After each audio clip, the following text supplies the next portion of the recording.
Good morning, everybody. You are tuned to Computers 2K now on the Nissan Communications Network. I'm Anman, your host for the next few hours, along with Mike. Good morning. Good morning, Spence. Hello. Bruce. In the house. Steve. Good morning. Good morning. Our number is 919-518-9773, Computers 2K Voice on Skype. And today's show is being brought to you by thatVitblasterGuy.com, Tom Sinclair, and by Adamus.com, makers of quality video recorders and converters for professionals. Sorry about my voice. Yes, yeah, we're really sorry, too. It's March the 16th, by the way, for that Bitblaster Guy person. Oh, yeah, it is March 16th. That's right. So what have you been sucking on to get that voice then, Amnon? All kind of stuff. Don't ask. We'll stop it immediately. It'll be worse. You know what causes throats to sound like that? Throat lozenges. I do, but I'm not saying. Did you say suppositories? No, throat lozenges. I mean, only people... Haven't you noticed that only people with throats like that are the ones who suck on those things? They're obviously caused by throat lozenges. Are you saying you put them in the wrong end? Oh, goodness. It's funny you should say that. Years and years ago when I was but a little lad, we had, what were they? Fisherman's Friends throat lozenges for sore throats over here. And I used to like sweets as a boy. I mean, I still like sweets now, but I don't eat them as much. But because I like them so much, I thought I'll buy a quarter pound of them, because you used to buy them in quarter pound packs. And I ate them just one after the other. And it actually gave me a sore throat, which I thought was really amusing. And I haven't eaten one since. It'll give you diarrhea, too. I don't remember it doing that, but I remember it giving me a sore throat. I almost lost my voice. I thought, oh, well, if that's what it's going to do to you, I won't do that again. Are you sure you've ever been a wee lad? My understanding is you're a pretty tall gentleman. Yes, I didn't come out 6'7". I thought we were in an extremely long berth. You just I heard somebody commenting last night about baby cows when they're born, calves, they're cute, zebras are cute, horses are cute, monkeys are cute, puppies. Who doesn't love puppies? But human beings, we just come out ugly, and moms, they go through all this pain, and so they see it as beautiful. But us dads, we know the truth. What is that?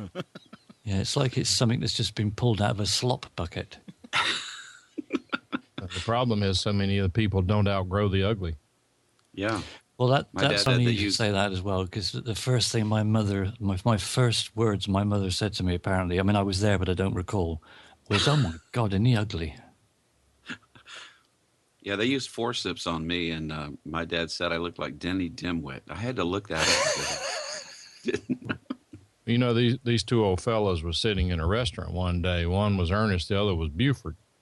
And as they were sitting there talking, Ernest picked up and and had a suppository, and he was trying to put it in his ear. And Buford didn't say anything, looked at him. Finally, he said something. He said, Ernest, he said, what are you doing? He said, what do you mean? He said, you're sticking a suppository in your ear. He thought a minute and said, uh-oh, I guess that explains where my hearing aid is. Oh, but I'm pumped. What a great way Okay. to start a brilliant show. Yes.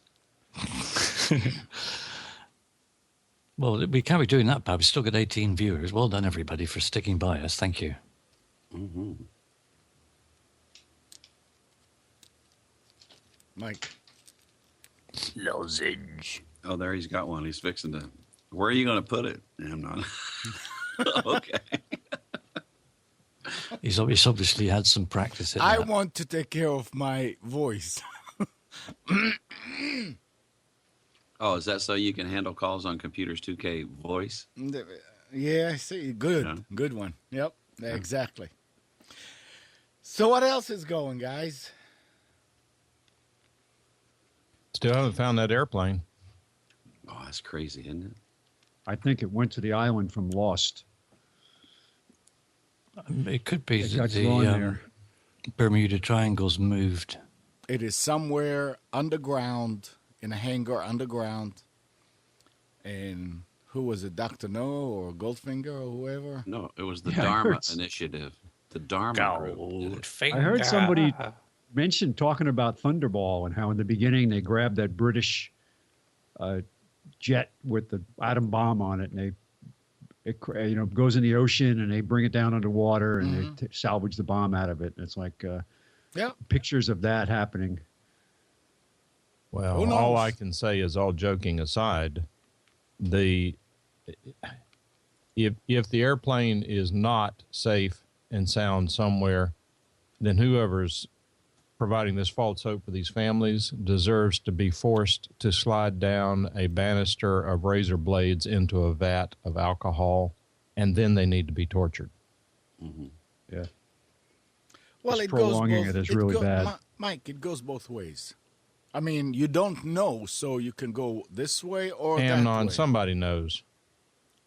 So you're saying the person that is not letting us know if they know deserves that, not the one that's yes. giving. Well, Yes. think about what happened yeah. that forced more information to come out in the Malaysian military to actually admit things that they were denying. It was because the manufacturer of the engines came forward and say, well, there's a signal that's automatically sent that the pilots can't control that we kept getting. And that's how they showed that the plane actually was in the air for 5 more hours. And the Malaysian government, oh, that's not true. It didn't happen. It's, and finally they said, yeah, it is true. So they're not aware of, and who knows? I mean, that's not exactly a stable regime.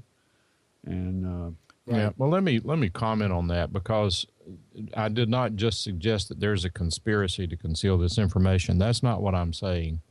What I'm saying is that there are often legitimate reasons to withhold information. For example, if you suspect terrorism, if you give away your hand, then you lose your poker face. And sometimes that's how you find out what's going on and find out who is responsible for those things. So I'm not suggesting that there's not a reason to rush out and tell everything you know as soon as it happens. But what I am suggesting is that there is more known than is being told, and the judgment of the people who have that information not to release it, I think at this point is that there'd better be a really good reason to put these families through what they're putting them through. I'm like Merle. I'm convinced that that the airplane has crashed, but that being said, I obviously don't know, just like no one else here knows. What concerns me, and this is the part that I think someone does have to answer for, is how is it that an airplane can theoretically be in the airspace over Asia and no one's tracking it? What if that jetliner had an atomic bomb in it? Nobody's tracking it. Nobody knows where it is. well, one of the comments of the so-called experts, and this guy was ex-military who was talking. They parade around all these crazy people. I don't know where they dig them all up. But the point was that he talked about the coverage of that area. He said there is no radar that covers the entire ocean of the world. Stuff only works at high altitude, if that, and the range is something like 300 miles because it doesn't go past line of sight. So unless you have a radar tower that's way up in the air somewhere or from an airplane, you're not going to see this stuff. So they're flying. They're in airways. These are like highways in the sky for planes to fly through, and they're spaced. They enter that at a certain speed, and then air traffic control relies on the plane itself to keep the spacing from the plane in front of it, because they can't track them on radar. Once they enter that airway and there's no radar, they come out the other end when the radar picks up again. So there are areas where there is no coverage. Right. And it's just a physical thing. It's physics. You can't change the fact that there are no radar stations out there in the middle of the ocean. The air traffic control area, if you look at it, and you're a pilot like I am, and assuming they haven't changed these things, but it really looks like an upside down wedding cake. Right. In that they obviously have very good coverage the lower to the ground, but as they get up in the ground, off the ground, there are these dead spaces between where the tops of the cakes are. There are these places that are not covered by radar where it's not economical to cover it, nor probably is it even necessary. But what's interesting or what's concerning is how theoretically a terrorist who is knowledgeable in air traffic could completely avoid radar detection for apparently 5 hours over Asia. Well, yeah, the thing if he was over land, then there was radar coverage. Yeah, but if they go low, they can go under, and that's something that was never really But you solved. have to know where those know where those zones are. And you have to know where the zone is that you got out of range, and then you drop real fast, and maybe by the time you come in, where is he? He's no longer there. What I'm saying is I think there's a matter. I think there's an issue here, and look, before anybody says you're ignorant, you don't know what you're talking about, I confess it. I'm just speculating like everyone else. All I'm saying is that this period of time that apparently an airplane can go undetected, if it did stay in the air for 7 hours after it lost contact, if it can stay in the air without being detected, then I think there is an issue of grave international security. Mm-hmm. Oh yeah, I mean, you have to assume that. So now the latest headline on the Drudge Report this morning is linked to a Mail article, UK Mail article, saying that satellite data shows that was last seen flying towards Pakistan or Indian Ocean. And the investigators now have raided the houses of the pilots. So now they must suspect that something went on. So they've got a graphic here that shows there is actually apparently a military radar out in the middle of the Indian Ocean somewhere, because it's got to be on I don't know what it's on, an island, I guess a small island. And the corridor that they think it followed, they're wondering if it didn't go to Pakistan. Well, what I would say is that, and I don't know, we don't need to go too deep into this because we're not going to solve it, but what I'm saying is that if these families are held in suspense for 6 months and get their loved ones back, so be it. But if they're held in suspense for 6 months only to find out that they're deceased and that information was withheld, that's bad. We'll find out sooner or later. I don't know. We will. Amelia Earhart still not determined where she went. Because we don't know. Yeah, but good idea. Nobody knows. One guy one individual has tried to find her now for a long time. They claim to have found the landing gear from her airplane. Yeah, and a shoe. They found a sole of a shoe that was her size. It was on an island called Nicomaroro in the Pacific. She's probably the only person in the world who had that shoe size. No, but I mean, it's unusual to find anything on this island. People didn't live there, but they found aluminum panels. They found other bits there, but they think what happened was that they went down on the beach and could still run the engines, because they did get some radio signals from them. They could run an engine to power the radio, but they couldn't take off.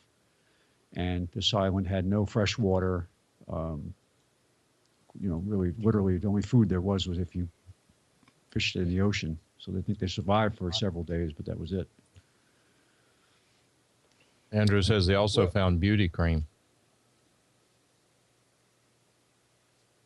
Okay, what's the rest of the joke? No, I mean, that's... They did really find that. Oh, okay. Yeah, so, and that ain't something you'd normally find on the island for sure. yeah, Andrew, have you followed this guy that goes, he puts together money to go back to this island every couple of years? Sounds like a good vacation to me. Yeah, well, this guy has kind of put his life around this cause. There's another very interesting, people interested in this kind of stuff, ran across this organization called the Bent Prop Group. And what they do is go to the Pacific Theater, and that's a big theater of war for World War II, and help find lost airplanes. And the bent prop comes from the condition, if a plane is still flying and the props are still turning when it crashes, the props get bent a certain way, and they know that the engines were still turning. But they have found over the years more than 25 wrecks of planes from World War II that were never found before. They went out and they interviewed the locals, and they do all kind. They take the last known position and things like that. They found remains of some pilots that the families thought were lost, and it's just amazing. Bent Prop is the name of the group. All right. I got a tech story. Okay. I think it's one of the biggest tech stories of the week. I'm interested in your thoughts. If you're not aware of that, did you see where Google drastically slashed its prices on their cloud storage this week? They are calling out Dropbox, Box, and OneDrive. Who knows how they're going to respond? So 100 gigabytes a month, 100 gigabytes of cloud Google Drive storage now is $1.99 a month. And it was 1 terabyte for $9.99 a month. For $9.99 a month on the Pro plan on Dropbox, you get 100 gigabytes. For the same price, you can get a terabyte on Google Drive. Oh. What are these people going to do? Way to go, Google. Well, wait, hang on one second, though. For most people, that's fine. But for the enterprise market, Google's not in the running, because, for at least for law firms, because Google admits to scanning files on its servers. You don't think the other ones do some of that too? I didn't say they don't do it. They don't admit it. Mm-hmm. It's what you know, not what you think. Yeah. Nobody admits the NSA doing it. They just said, no, we didn't know they were doing it. Well, the American Bar Association went after the NSA with a very detailed complaint saying, wait a minute, you guys, if you're scanning documents that are subject to attorney-client privilege, you're violating that privilege by scanning our documents. And the NSA responded, we'd never do that. Yeah, right. Like they replied to the question, are you monitoring any American individuals' communications? The answer is no. Did you see where that guy perjured himself. He was and he's still in testifying office under oath in front of Congress, and he lied. Yeah. So you cannot believe anything they say. Nope. Well, whenever it's somewhere else, you can't believe everything anybody says. Yeah. But getting back believe to your story there, Bruce, I mean, what do you think's going to happen? What do you predict? Do you think there's going to be a mass exodus from Dropbox? And before you answer the question, let me ask something that I don't know. Does Google have the same sort of desktop interface that allows you to immediately transfer to Dropbox like Dropbox to Google Drive like Dropbox does? I'm not real sure. I'm still kind of new to Google Drive. You know, I got the 100 gigabytes extra storage free when I bought my Chromebook, and that was for 2 years. And I knew that before that would run out, that they would do something like this, if not even make that amount free. But you know, I mean, I have a Dropbox account. I like Dropbox. There are some programs, you know, like Evernote and others that will allow you to automatically, send stuff to Dropbox, even SoundCloud, different things like that. So I think Google Drive will add to this, but Google Drive's the elephant in the room, and they can more easily afford this. As far as how Dropbox and Box and Microsoft's OneDrive are going to respond, I don't know. I don't necessarily think there'll be any kind of a mass exodus. I'll still use Dropbox. I've got 50 gigs of storage on Box. So I kind of spread it around. I use some of the different services for different purposes, but it was just a great move on Google's part. Does Google have features that the Dropbox for Business has? Have you looked at the Dropbox for Business? I've not messed around with Dropbox for Business. Our company uses Box as far as business storage, so I'm more familiar with that business arena for cloud storage than I am Dropbox. They offer controls and administrative tools that I really was impressed with, because I was helping a client look at storage options, and they were looking at whether they were going to continue with Dropbox or not. And because they're a financial institution, they have issues with security. So is anybody in the chat using Google Drive that can answer Mike's and Spence's question about the interface to Google Drive?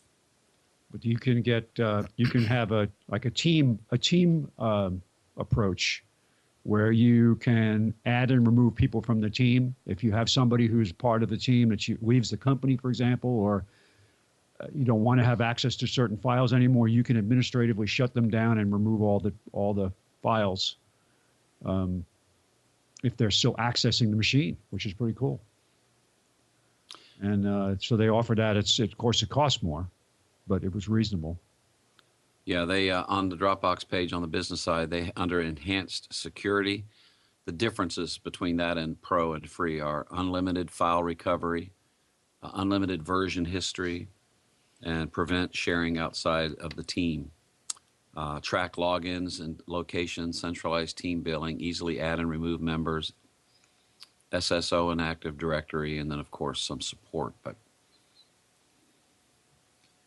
is this still beta? What? The Dropbox for Business, because when I checked it out a couple of months ago, it was still beta. It doesn't. There's nothing on the site. I'm on their site right now that says anything about beta. It must be available then. Yeah. It's $15 per user per month,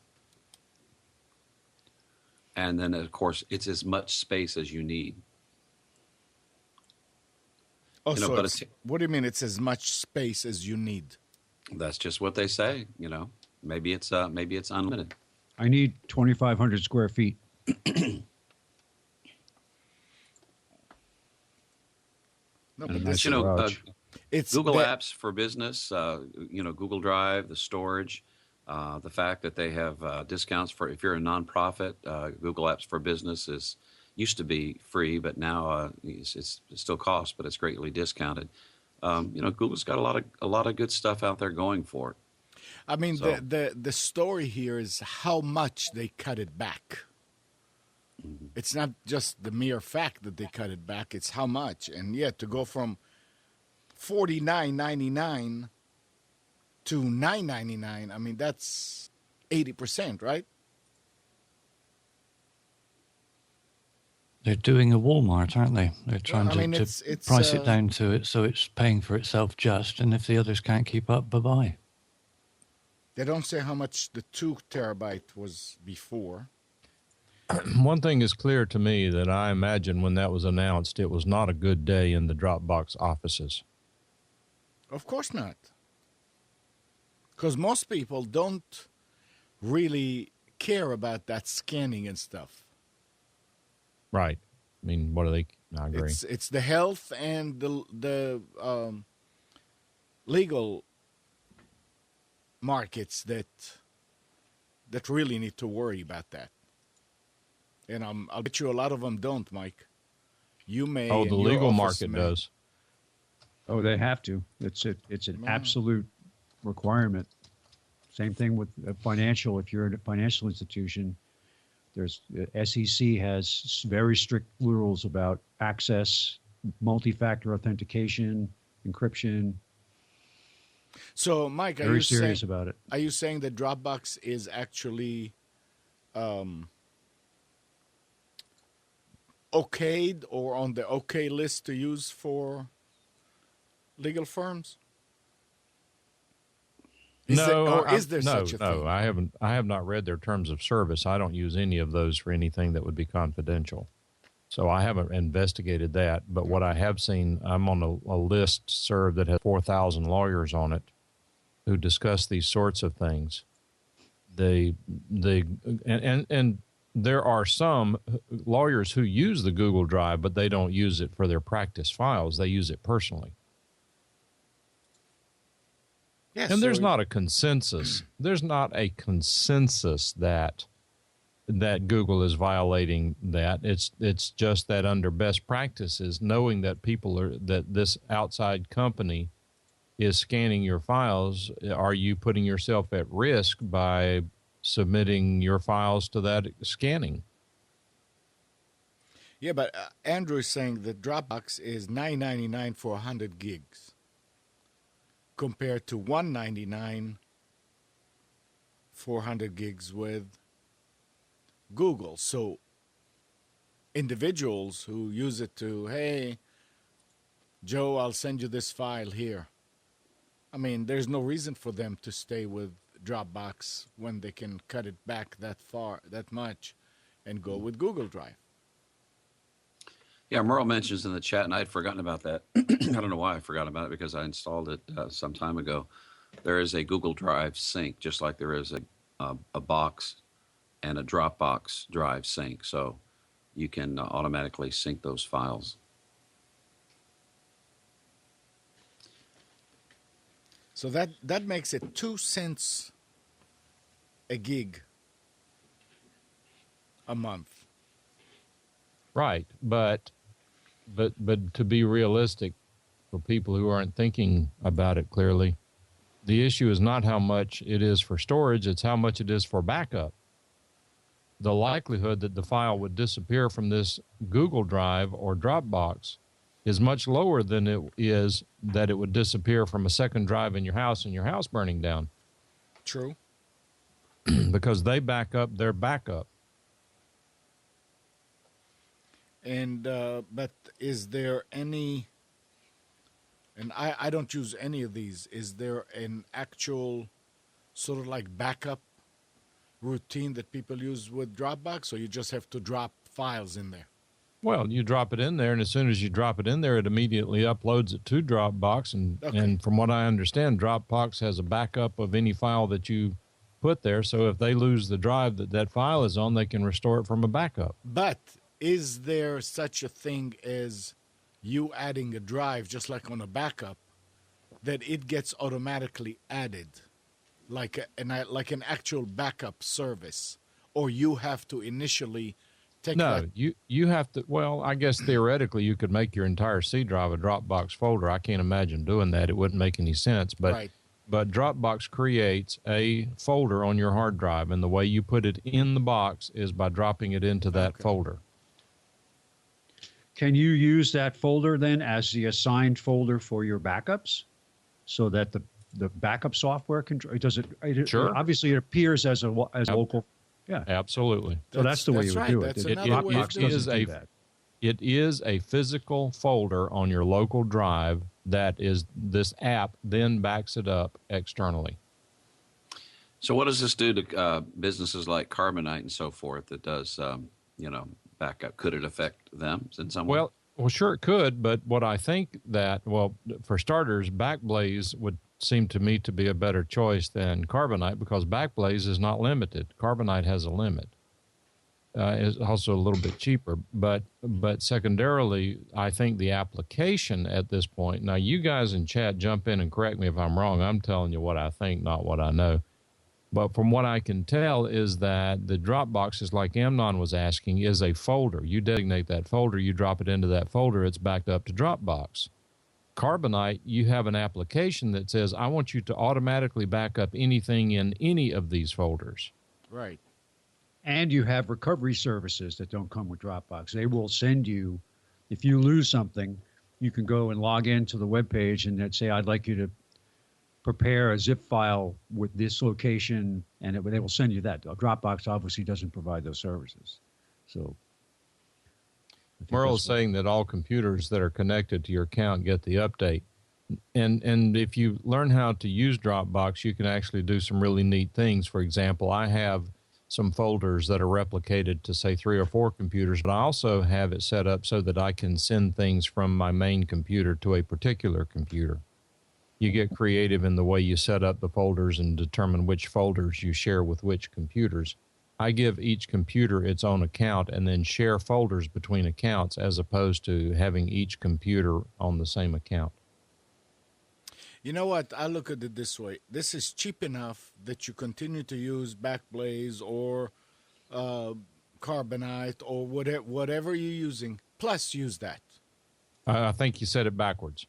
You use your local backup, and then you also add an online backup as a tertiary backup. Most people don't do local backups. Well, So most it's- people are stupid about some things, and I this is know. one of them. But this is the reason why it's fine is because at least this way it does it. Most people don't do a local backup because they don't want to get into it. It's too involved to interact with it and do whatever you want to do on one computer. We're not talking now about the network that you have that you can do all kind of fancy things. So Carbonite or Backblaze or Mozy, if they're still alive, Ugh. do it. Now, well, it does it. It does it automatically. You don't have to. You set it up one time just by clicking, and it goes. So don't knock it because Yeah, it's 2 better months than later. nothing. So if you do that, and then you also use Dropbox or now Google Drive, which is really, really cheap, now you have 2 of them. Everybody, I mentioned it before. I do about 7 or 8 backups all the time. Well, that's because I put a lot of value on what I have here and why I need it. And talk about that. Where was this story? This is a very interesting. Well, while you're looking for that, let me ask Merle and you, Bruce, if you know the answer.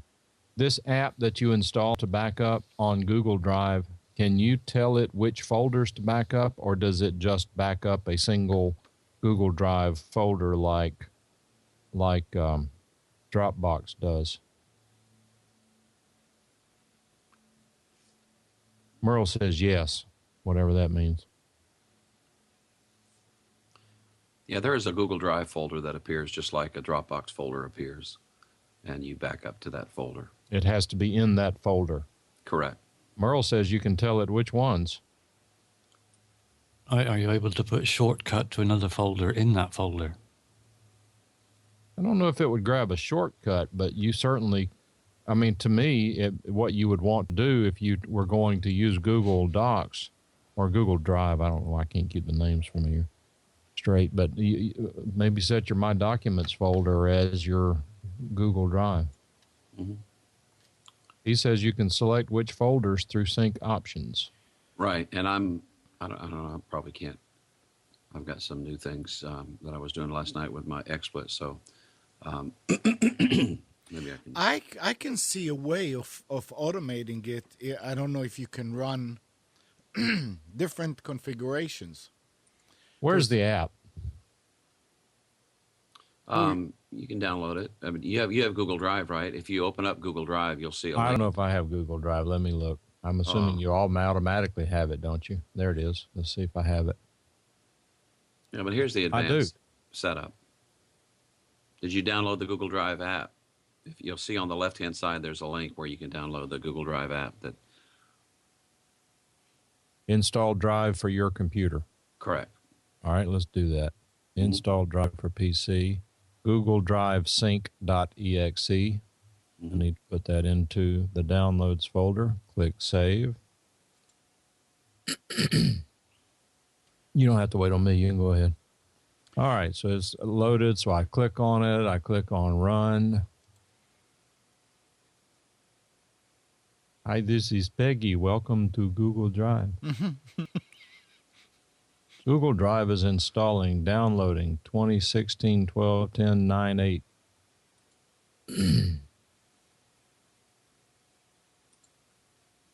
Tim says he likes Dropbox and he has 125 gigabytes. Yeah, but you have to work hard to get to 125. Not Meet with Google big, Drive. Not with big AutoCAD files. All right, meet Google Drive for your computer. Drive is a free way to keep files safe and easy to reach on your computer, phone, tablet, and the web at drive.google.com. Now I've got to sign in with my Google account. Well, I just did that. So what I was thinking is that you could set up, like Merle said, your local network and push it to other computers and have one computer that the Google Drive is a combination of everything that you want to back up, and only that machine gets onto the external drive, the cloud drive, and you back up from different machines into there and then send it out as one folder. I mean, there are ways to do that. That was the favorite way of backing up to Carbonite or to Mozy or Backblaze without having multiple accounts, is to copy them to one drive, one computer, and have that one computer be the backing up, the computer that's getting backed up. So there are different ways of doing it. And again, the trick is the more backups you have, the safer you are. Well, it turns out I have on my Google Drive folder, or I already have a 973 megabyte file that I do not. Wait a minute. That's your swap file. Backup. I don't want that file synced.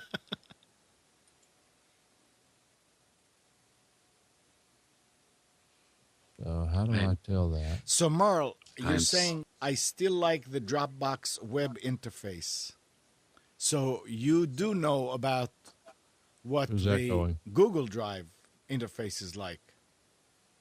So here's your answer, Mike and Spence. It's not as good as Google Drive. I mean, Google Drive is not as good as Dropbox interface. Yeah. Web interface. It's what you get used to, too. I mean, I would agree. I mean, obviously, Dropbox has got a better interface because it's been around a long time, and that's their focused emphasis. I mean, that's the one thing that they do. Google, of course, is involved in a lot of other things. I would expect that the Google Drive interface will get better over time, especially if they continue to attract more customers who demand, better things like that. But as far as just a simple utilitarian thing, I mean, it's simple and it's transparent. It happens in the background. Mine is syncing right now as we speak, and might affect my bandwidth a little bit. If it does, I'll pause it. Okay. Well, you can tell it not to start automatically with your computer too. You can manually control when you start it and when you run it, which I would think for people who actively manage their files, that would be okay.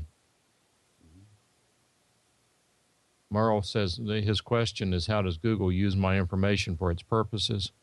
If you log into one of your Google accounts and you see them recommending something in your line of work in your particular neighborhood, you'll know.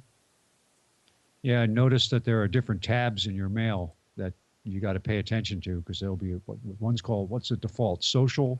Yeah, but you can turn those off. Yeah, no, I know you can, but if you're not aware of that, that's where a lot of that stuff is winding up. Yeah, keep in mind all of these mail services, because Merle comments, we know how they use Gmail. Microsoft Live does the same thing. Yahoo does the same thing. They all do the same thing with email. So Google's not the only one who leverages advertising via email. So anyway, that other story. I think you need to be careful. You definitely want to use two-step authentication if you're in that Google world. And take some other responsible steps to, with your PC and who you have allow access to it and so forth. But always want to take Always Yeah. want to do more security. Absolutely.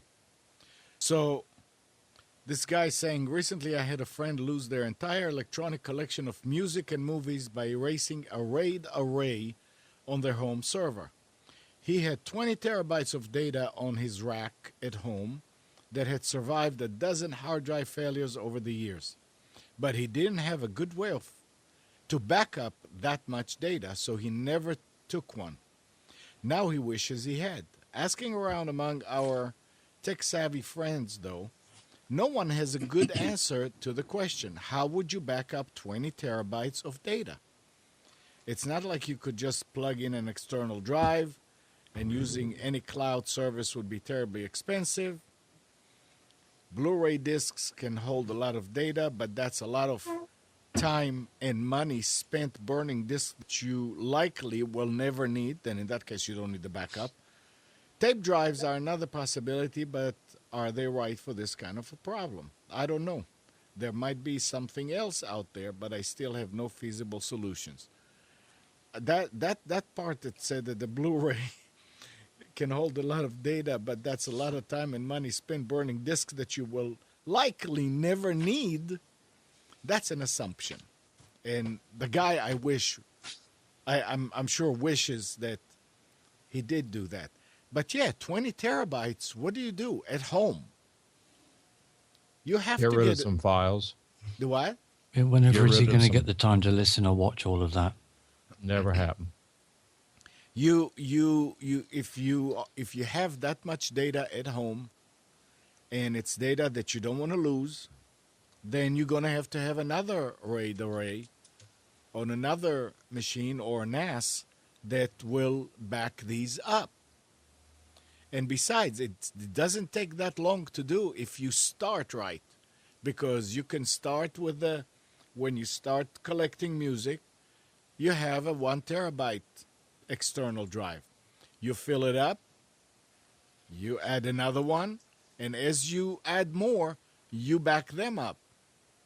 And you fill it up, and as you add more, you fill a third one up. If you have to start right now from nothing to go and copy 20 terabytes, that's a lot of work, absolutely. But that's just the nature of the beast. That's what you have to do that. There's no easy way out. Pretty silly to let yourself get to that kind of level I of know. storage without having any backup prior to that. Right, absolutely. If you'd have done it in stages, bit by bit, then you would have had, it wouldn't be such a massive expense and also such a big job. Right. Well, that's just naive. You need to get a Mac, and that way you'll never have a problem. That's what I heard. They don't I've crash. luckily got all my music stored on about 5 different devices, and I would be absolutely out of my mind if I lost it. But you So- didn't do it all at once. No, I mean, it was created, and I did it in stages over a period of several years. Yeah. But once I finally got to the point where all of it was digitized, then it's now on 5 different devices in 5 different places. Yeah. Yes, But Vance, I mean, leading up to that point, it was, was a regular backup thing because if you only do it once a month, if a month of work that you've spent on doing it, which could be considerable number of hours, I wouldn't want to go through and do that again. So you would have something in place. It seems mad to have 20 terabytes and never have backed up. yeah, that's, I mean, even though it's between you and yourself, but that's irresponsible. That's you being irresponsible to yourself. You're not doing yourself any favors. No. I have arguments with myself on a regular basis. 10-inch floppies. I always win though. 10-inch floppies will hold double than 5 1/4, right? No, I say that. I don't know that they had that much capacity. Five No, and a they quarter, I think didn't. it was a That denser. was weird.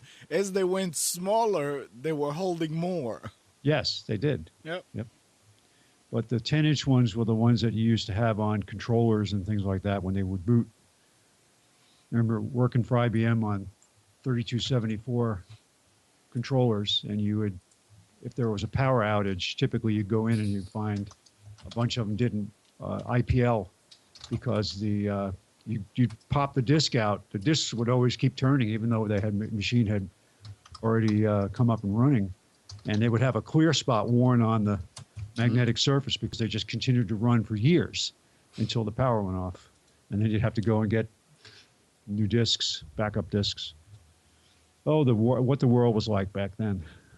Mm-hmm.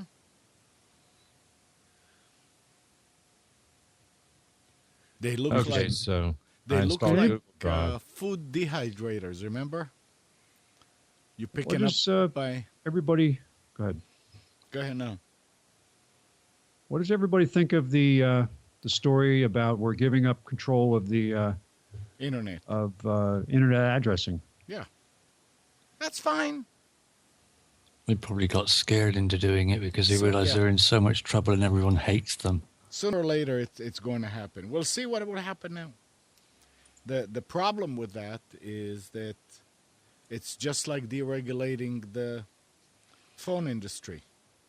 We were used to the best phone system and clear and everything. You broke it up.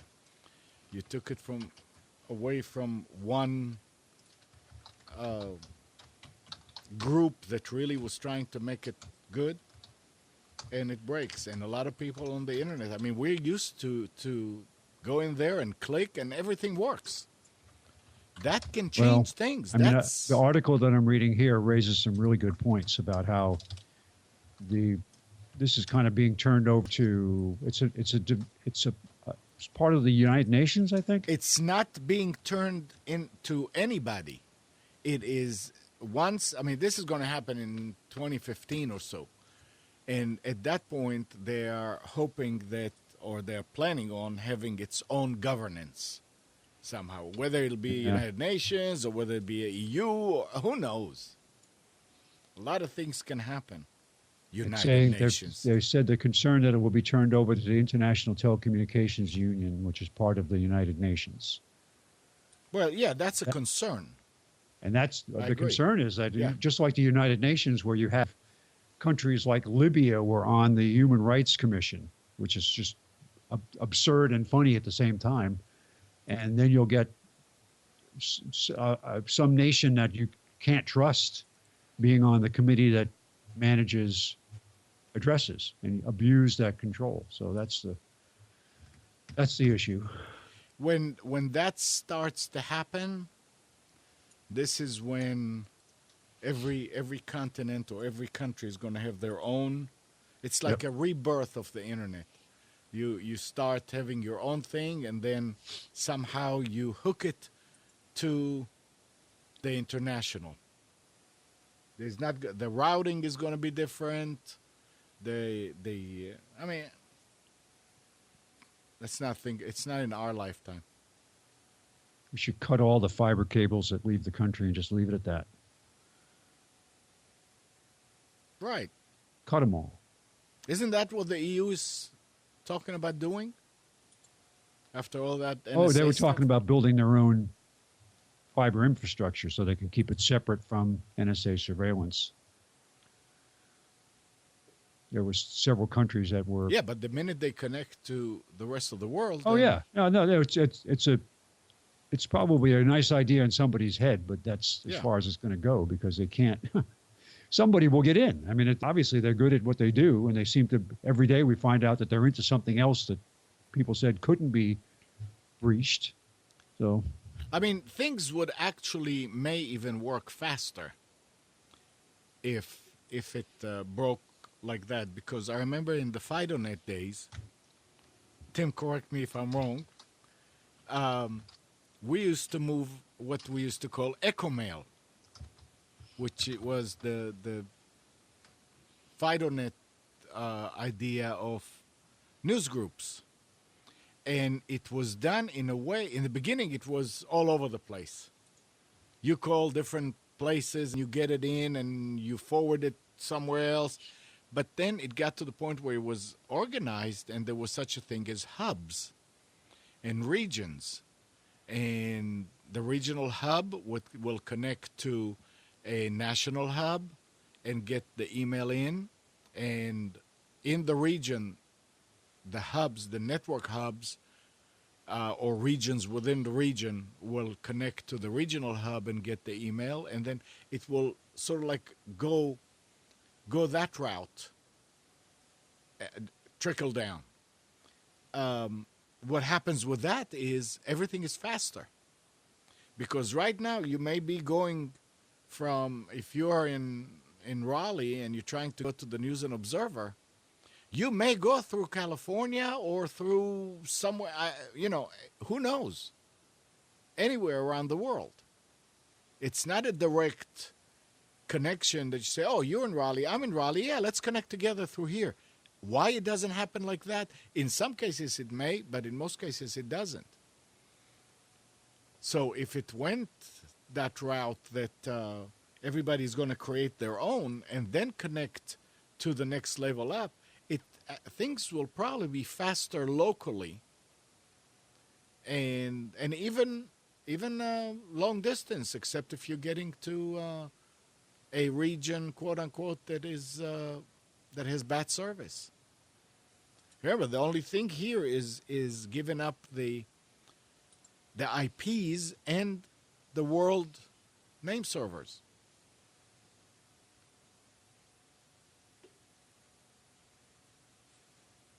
And I don't know if they're going to take the IPs away anytime because of IPv6, which never materialized.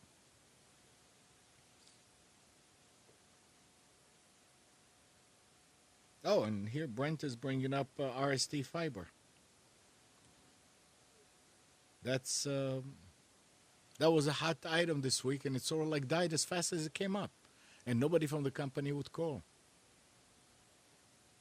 Mike, did you dig any further into it?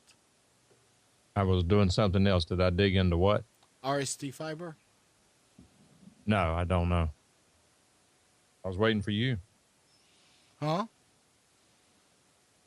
I was waiting for you to find out. You said you were going to contact. I dug as far as I could and called them and left a message saying, would like to talk. But apparently they've been doing it in their area now for almost 2 years.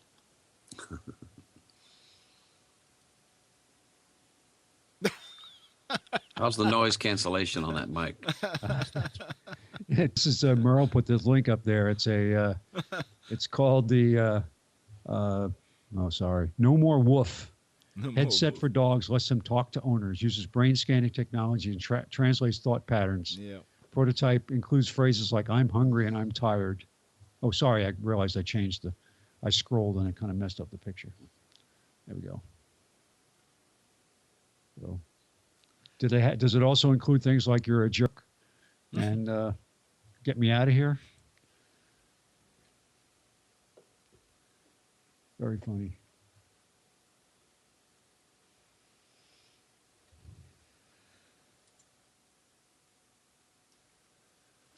So, Mike, how's it coming along? How's what coming along? I thought you were playing with Google Drive. Well, I'm done with it. And? It just seems fine to me. Okay. It's very painless. I mean, once you set up the drive, I already had some things that I had uploaded at the web. It synchronized with those. I had to get rid of that 970 megabyte file, which was old anyway. What I would recommend, I think, and you guys can tell me if this seems to make sense, is I'm sure we all have multiple Google accounts. If you have files that you just want to park somewhere and not have ready access to, I would suggest backing those up manually to a second Google Drive account. Then for your main Google account, Gmail account, for things that you want to synchronize maybe on a regular basis, that you install and synchronize that one on your computer. Why did you say and not have immediate access to it? Because for example, I use Thunderbird for my news groups and certain email lists, I'd like to save those, but I don't ever anticipate needing access to that file. Oh, okay. That kind of stuff. And even then, I would suggest that if you're going to, say, zip all your pictures, go ahead and zip them and send them up to the a secondary Google Drive file, because even if Google has a massive failure, the likelihood that those two drives are on the same server is probably zero.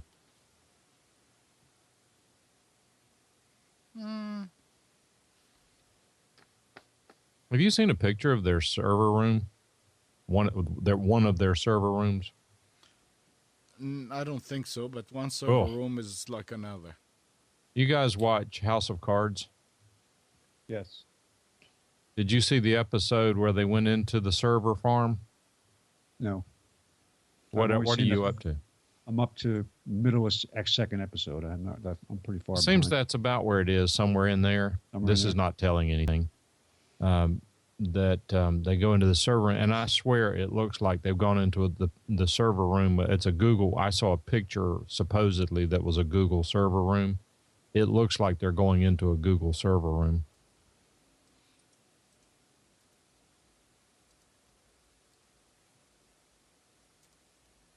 Yeah, this global warming thing, that global warming causes colder weather. I used to heat water in the microwave. I now heat it in the freezer because I didn't know that. I didn't know you could cause cold with heat, or heat with cold.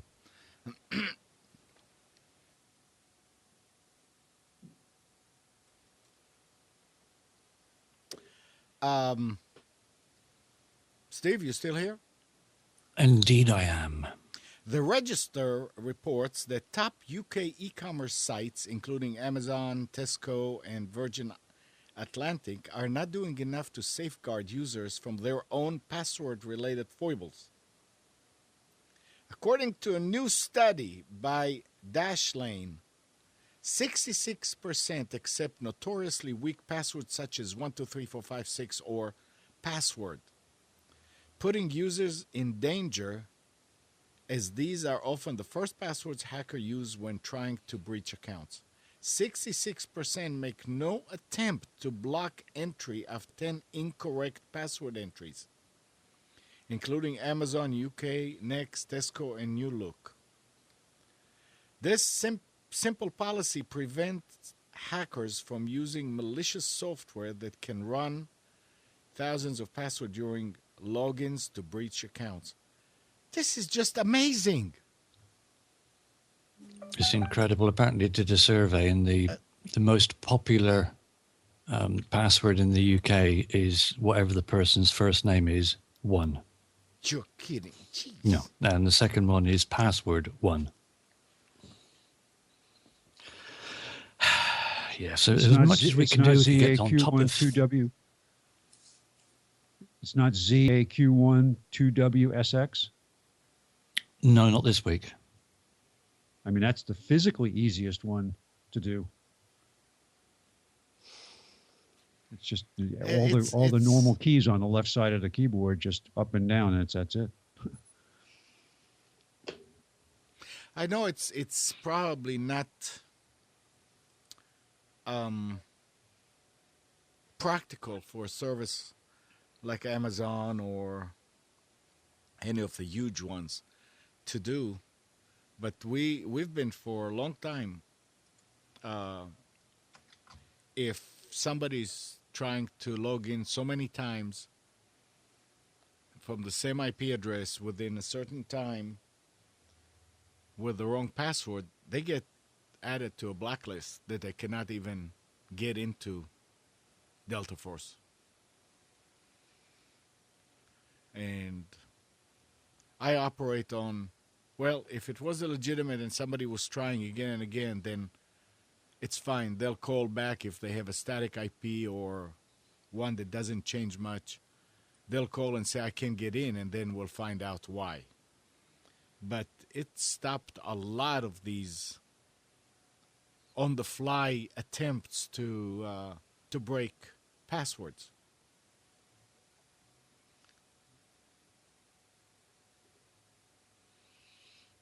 I don't know. They can do some. Most of the people that are trying to break in these days are not breaking in order to get into your root server command line to run programs. All they want is to break in. I mean, and again, I'm talking from Delta Force's point of view.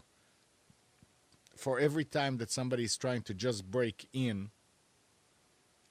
there are probably 50 that are trying to break in to email accounts, going to POP3 or IMAP or SMTP to try to send mail out. And those we deal with even more harshly. And Amazon can do that. People don't use Amazon servers to send mail for their own purpose. Only they do. I mean, they may be, they may already do it. I don't know. But this is something safe that people can do. We're already not allowing anybody from anywhere around the world to send mail through us unless they are a customer. If you want to send an email, then send it from your own SMTP server.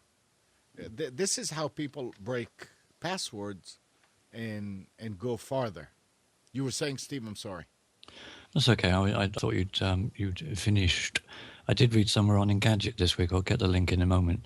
Fujitsu's palm scanning laptops won't be fooled by severed limbs. Apparently, they're incorporating palm scanners like they used to with fingerprint scanners, but you don't actually have to touch the laptop. You just hover your hand over the laptop. It scans your palm, and providing there's blood being pumped through it, it gives you access if it's the correct palm, obviously. So you can't chop someone's arm off and then sort of flump it on top and hope it's going to work. It has to be alive.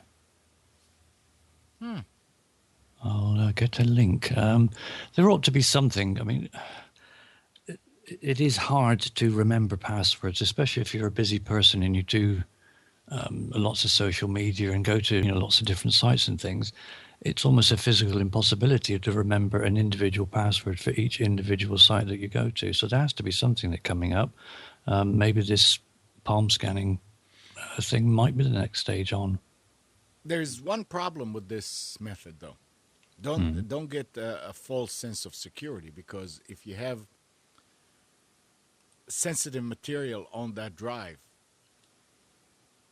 all somebody has to do is, when they steal your laptop, is take that drive out, stick it on another machine as a secondary drive, and get to it.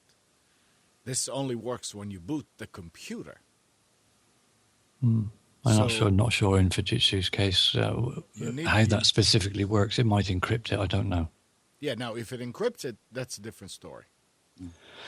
But here's another news story. It's kind of interesting when you think about Microsoft and their new CEO, and it's another cloud-related story. Do any of you use Office 365?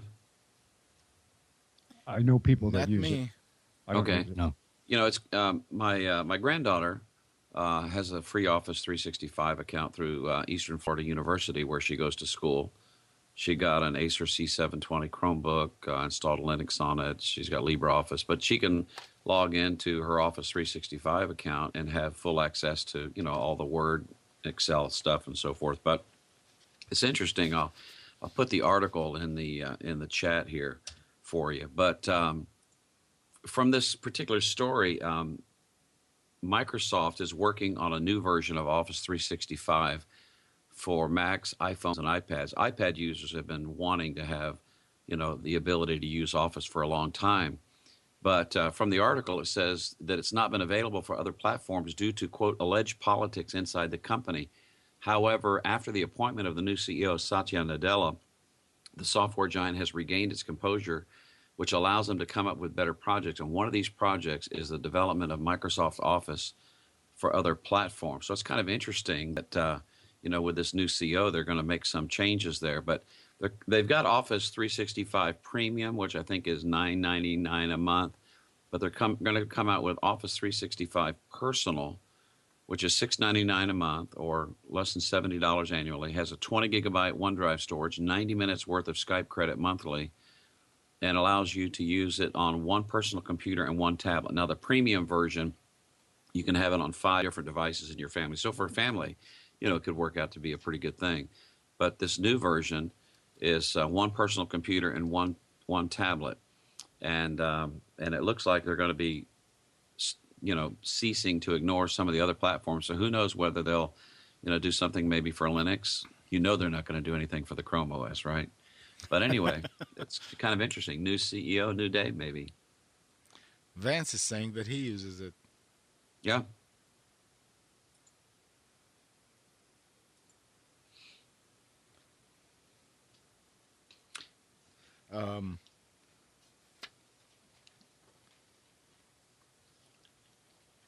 I don't like the one that the 365 because I think it was their way of protecting copy protection.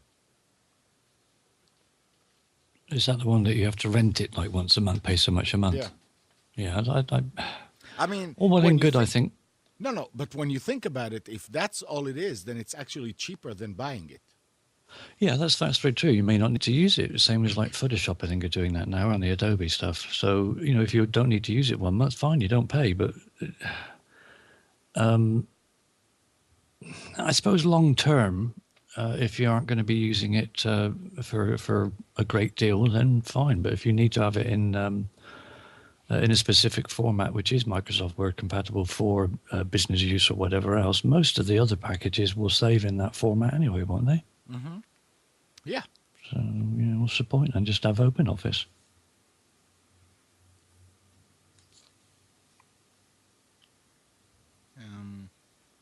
And you always have the latest and greatest. So we were talking about Microsoft 365 then. What were you talking about, Andrew? Yeah, we pay monthly fees for a lot of different things. Spotify, some of us do, Pandora, other music services. So I can see the model for having a monthly fee like you do for other things. I pay a monthly fee for something called Splashtop that allows me on my Samsung Galaxy Note 2 to remote into my desktop or my laptop PC in case I need to do anything.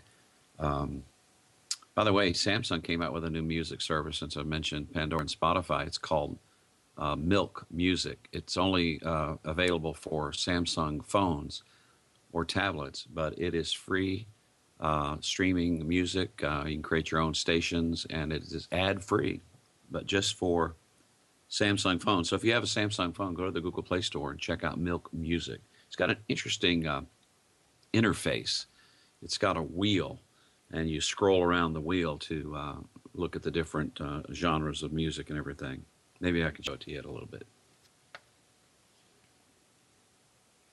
Hey, Mike? Sure. Are you going to renew your Prime account? I haven't decided yet. I don't know why they don't allow you to do it before it's expired. Well, there's a trick to doing that. Yeah. You can give yourself a gift certificate that is used for renewal, supposedly. The instructions for that are on a lifehacker.com website. For what? I'm sorry. Are we talking still about Prime, or are we talking about that music? No, Prime. You give yourself a gift certificate for Prime. You buy it now, but you activate it whenever your Prime runs out. And when is the? I'm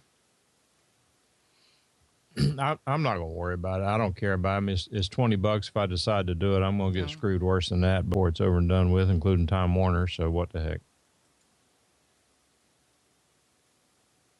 There are ways around it. I mean, if you like your next door neighbors, why don't you split it with your next door neighbor? Right. That way UPS comes to the same place.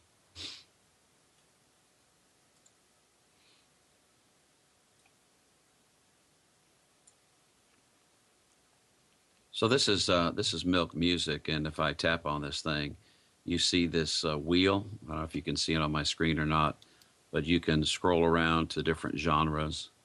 So there's. Well, let me turn that down. Yeah, turn it off because YouTube is going to flag it. Yeah, that's why I turned it down. But anyway, you can tap on different stuff and hear the different types of music. And then once it starts playing, the wheel will go to the background, and it'll just give you the artwork for the particular genre that you're using here. So this happens to be Time to Burn. But anyway, it's interesting. It's free if you have a Samsung phone and there's no ads in it or anything else like that. Check it out. Milk Music, my app for the week. How are they making money? Selling Samsung phones, I guess. I was reading more and more articles about Microsoft and Google blocking them from coming up with. Is it them? Samsung was going to come up with dual OS, like the Windows Phone and Android. Who? I think so. Wasn't it? Come on, somebody. Have you seen Samsung's commercials where they're showing their so-called ecosystem? Their ecosystem. Well, they're showing like people walking around with a smartphone, putting it up on the television, what's on the phone, and then their plethora of devices. Doesn't really say much. It's kind of more of a feel-good kind of thing. Now, with price matching in some of the big box stores, that are they continuing to do that? I know they did that during the holidays. Are they continuing to match Amazon prices? Of course, I know their stock may be more limited, but Don't know.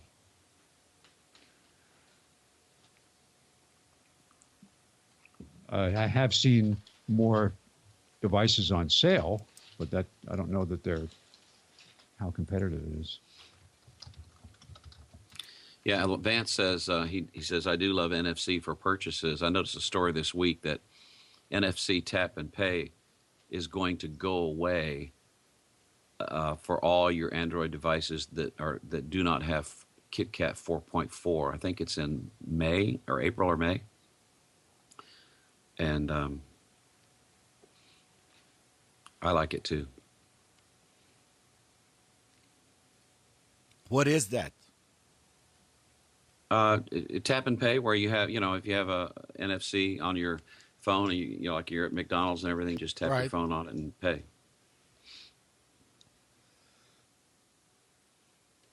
So you have to update your operating system in order for it to work, or Yeah, if goes indeed away. it's available for your phone, unless you Okay. are going to root it and put a custom ROM on it. I'm not sure that I want KitKat 4.4.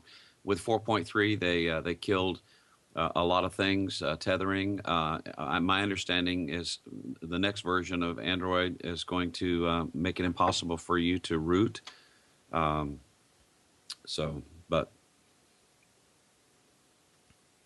when I got the over-the-air update to 4.3 on my Note 2 with AT&T, there was only one way to tether after that, and that you had to root your phone, and there's only one app that allowed tethering it. And so, I can understand, why they might, do stuff like this, but it's not always advantageous to update to the next version, depending on what you like to do. right?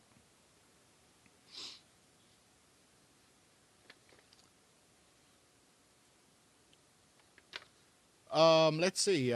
Those of you interested in Linux, earlier this week, or last week, the Linux Foundation announced that it would be working with edX, a nonprofit online learning site governed by Harvard and MIT, to make its Introduction to Linux course free and open to all.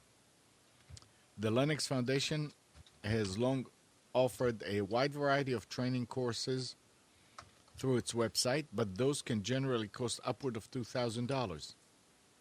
This introductory class, which usually costs $2,400, will be the first from the Linux Foundation to run as a massive open online course.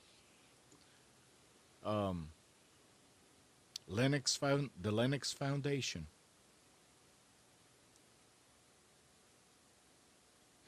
So maybe that will bring people closer to Linux, to use Linux on their desktops. Well, just get a Mac. That's Linux. Not really, because they have their own GUI on it. People need And to they make use it better. That's right. Yeah.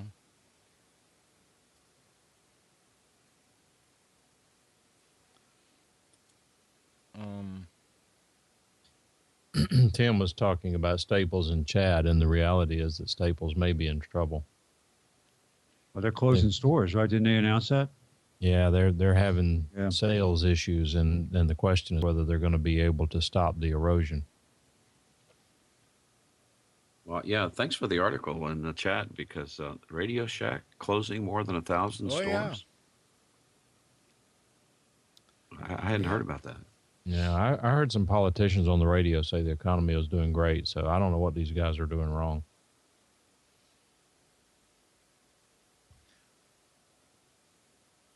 yeah, Tim, this is Huawei, but I mean, there was one company, I think it was Samsung that said they're going to do that. And now they cannot. They cannot. Uh-oh. Vance is saying that SOPA is back. Yeah, it's going to be notice and stay down now, not notice and take down. It'll be notice and stay down.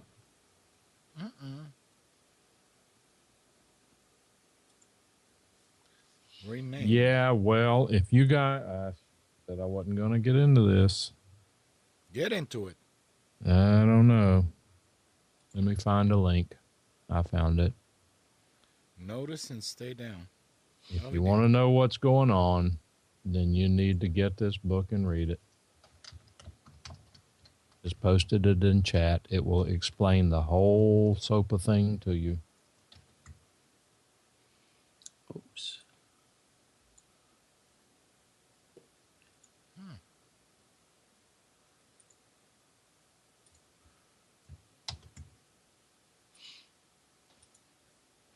I was Interesting. wondering how they were doing it. Good, I can get a book that'll tell me. Brilliant. Thanks, Mike.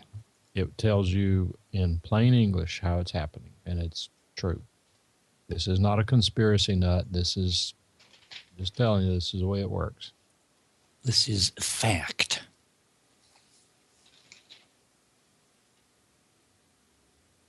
Yeah, the rip-off Bible would have been a good name for it, wouldn't it? Well, Thing is, we all knew it was happening for years and years and years, but when it wasn't really affecting us on a daily basis, you think, no, well. And now that it is affecting us and everybody else on the planet on a daily basis, it's like, no. Enough's enough now. Stop it. well. So Al-Qaeda is calling for car bomb attacks on American cities and targets abroad. The cities and areas listed in the article include Washington, D.C., New York, Northern Virginia, Chicago, and Los Angeles. America is the first target. Washington is the capital. New York is the former capital. Both have symbolic importance to the American people and government. The White House is in Washington, and D.C. has 347,000 federal government employees, and many important figures in government live there. As for New York, it is known for its status as a financial, cultural, transportation, and manufacturing center. It is the leading center of banking, finance, and communications in the United States. You've just given the NSA a heart attack. Oh, they knew about it. This is an article I'm reading on the internet. They probably intercepted it a long time ago.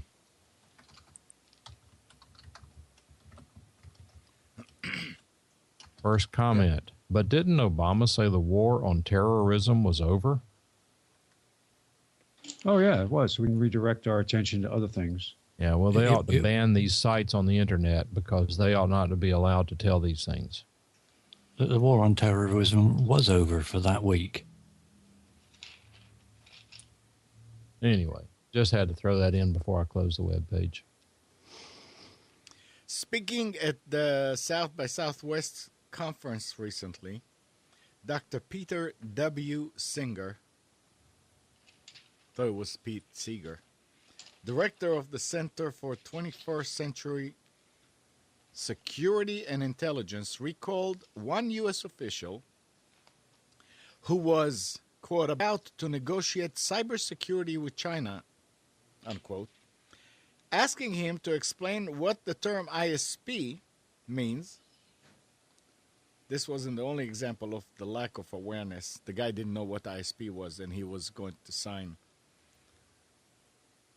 That's like going to negotiate with the Soviets and not knowing what ICBM means. And he says, I've had similar experiences with officials from the UK, China, and Abu Dhabi. Similarly, Dr. Singer recalled one account in which Janet Napolitano, the Secretary of the U.S. Homeland Security Department from 2009 to 13, admitted that she didn't use email because she just didn't think it was useful. A Supreme Court justice also told me I haven't got around to email yet. And this is someone who will get to vote on everything from net neutrality to the NSA negotiations, he was saying. Spence, wasn't it you that saw our esteemed senator or whatever saying, what's his name? Price? Who was it? Maybe it was Larry. That Price didn't know how to use computers. Oh, no, it was me. It was you? Yeah, because we gave him a tour of the Nortel Briefing Center, and he said he tried to use email when he spent that brief time when he was defeated for one term. Oh, I tried to use that email stuff, but really wasn't very good at it. When he went back to being a professor for a while. Yeah. This is exactly the reason why that law that passed in North Carolina, I would guess, passed that Not really. Time Warner Cable pushed, is because of ignorance of these guys. Not really. No? Mm-mm. So it's purely money? I didn't say that. Well, it's either ignorance or money. Come on, Mike. Well, okay, that's what you say. What else can it be? Tell me. Ignorance and influence combined together. I mean, it's one thing to sell your influence. It's another to give it away for free. But it's wrong to influence somebody for your own outcome and gain. I was reading an article this week about that whole thing about those states that pass this law, and the writer was saying that this is exactly the reason why Google chose these states, is because there's a lot of places that are now trying to push back and change it back from that situation, that say reverse that law.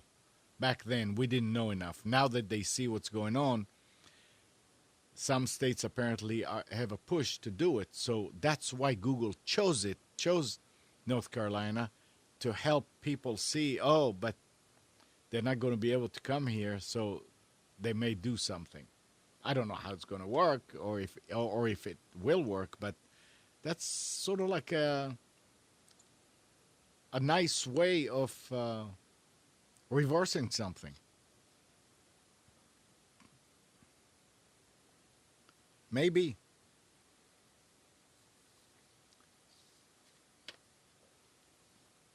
Well, you guys talking about David Price. I thought my wife was going to get arrested. Uh-oh. She went to a public forum he was holding locally. She asked him a question. He dismissed her question, and she told him to turn around and talk to her. Yeah. And he did it.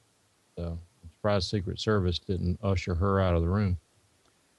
You don't challenge royalty. No, that's not royalty. Oh, yes, it is. She should have taken off her shoe and threw it at him. And she would still be in jail. You can't do that to a Democrat.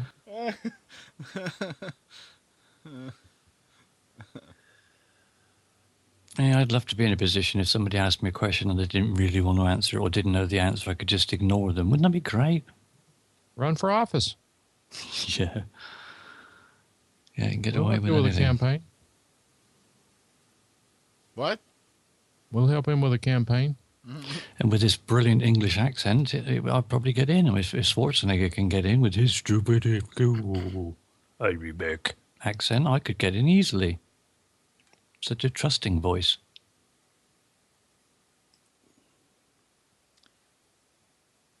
So Bruce said, Do you happen to read any of the stories this week? Of course, we're all familiar with the Target data breach and what a disaster that was for Target. You know, their holiday sales were just horrible.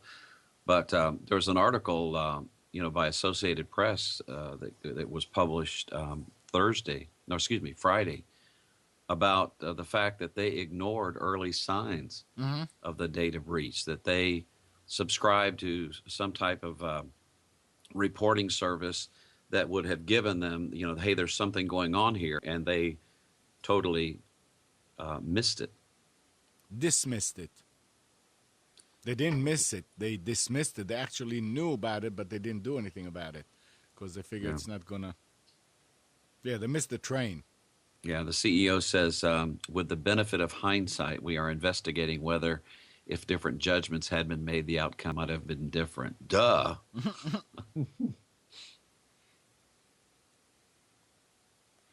Yep. In order to see, one has to open one's eyes.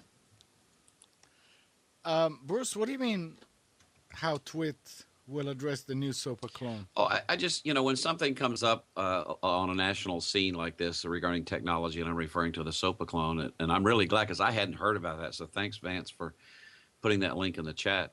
Something big like that, Leo and whoever's on the panel, it's usually one of the big things that they talk about. They've been really, vocal on things like SOPA and net neutrality and things like that. And so, when a big story breaks like this, I'm always curious to be able to get the take of some tech pundits to help me kind of get a grasp on what's really going on. You can, read one article like Tech Dirt has, and it's a great article, and it looks like they're going to be doing a series of articles on this. But if you're going to get some kind of a balanced news diet, you've got to go to a lot of different places, and you've got to use some discretion. You've got to, like a friend of mine says, eat the fish and spit out the bones. But you've got to really you've got to approach it with some skill and wisdom to come up with it's kind of like the old sifter, the old flour sifter. You got to have a way of sifting out the junk and getting the essence of what's really going on, because there's so much stuff out there. And that's one of the upsides and the downsides of the internet. There's so much information out there. How skilled is the average person in discerning, the veracity of what they read? It's very difficult to be selective on the sources that you get your information from, isn't it? You may think you're onto a good source one week, and then it's been superseded or bettered the following week. So you're constantly searching all the time. It's like a needle in a haystack. Mm-hmm. Don't get me started. Anyway, on Google Drive, I have installed and synced things up. As I open the preferences to the application, it has sync options, only sync some folders to this computer. It's if I check on it, it doesn't bring up any folders. I'm thinking that must mean the folders must exist already on Google Drive, or maybe it means some folders within the Google. That's probably what it is. It probably only means certain folders within the Google Drive folder, so I'm going to create one there and add, because there's not a folder there. So if I go here, create a new folder and call it Amnon, and now it is syncing automatically to Google Drive, just like Dropbox does.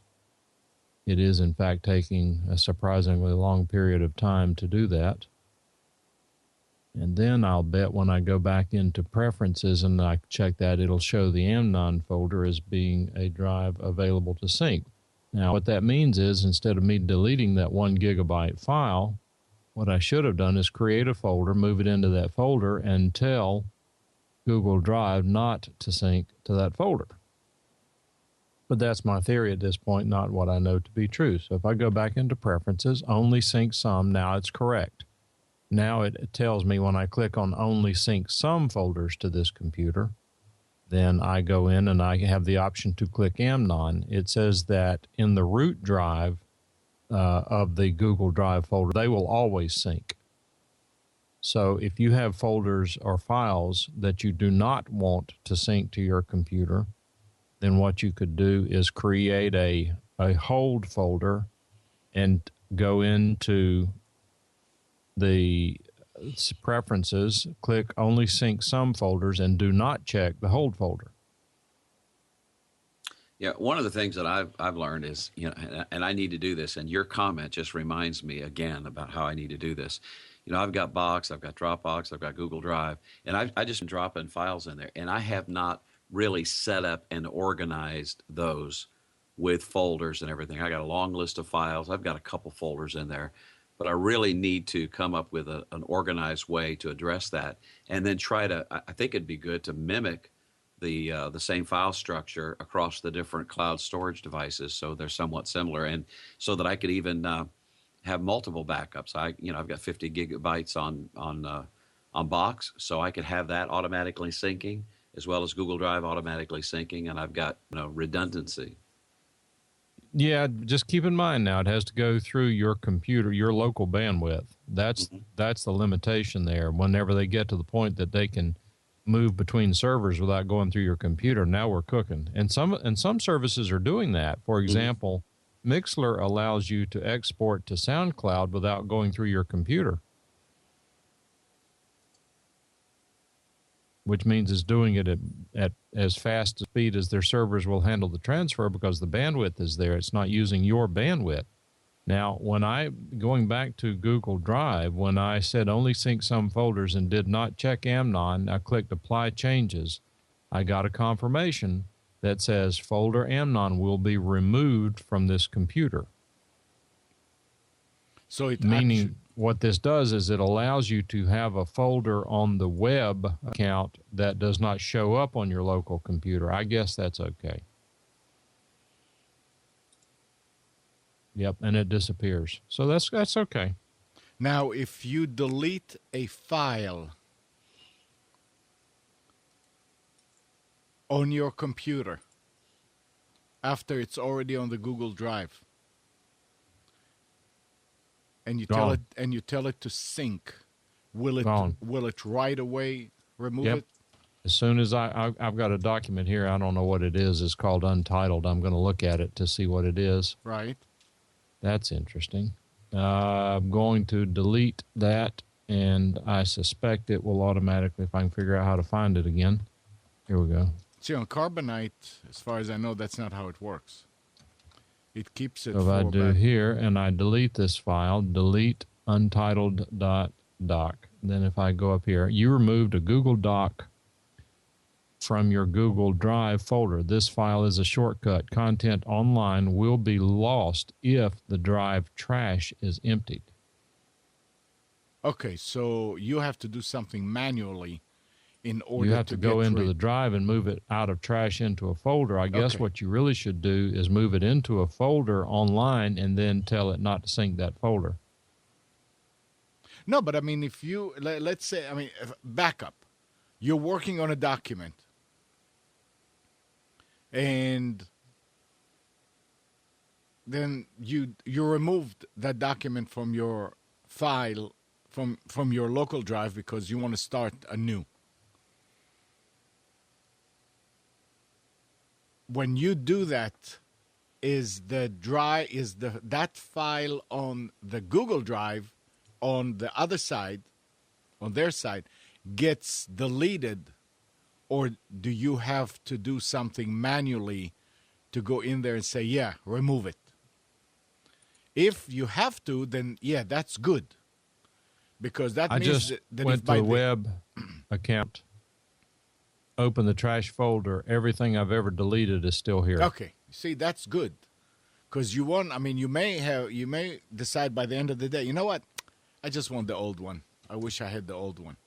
Yeah, And- but a web backup is not exactly the best place to go about Well, doing I that. mean, when you're talking about Carbonite, I think Carbonite keeps it for 14 or 30 days, and then it Well- deletes it. Well, so far, I don't know when I deleted these, but these appear to stay in here until I manually delete them. Yeah, that's actually better. Yeah, that's great.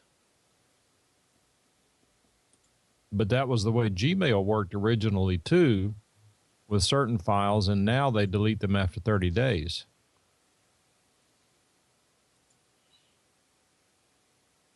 Yeah, you see, Vance is saying the point of Google Docs is that it is being saved every second on the cloud.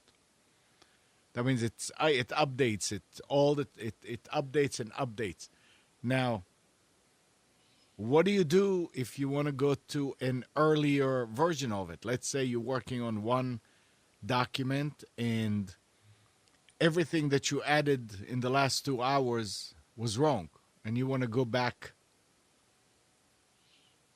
to the way it was 2 hours ago. Is there a way to do that with Google Drive or any of these services?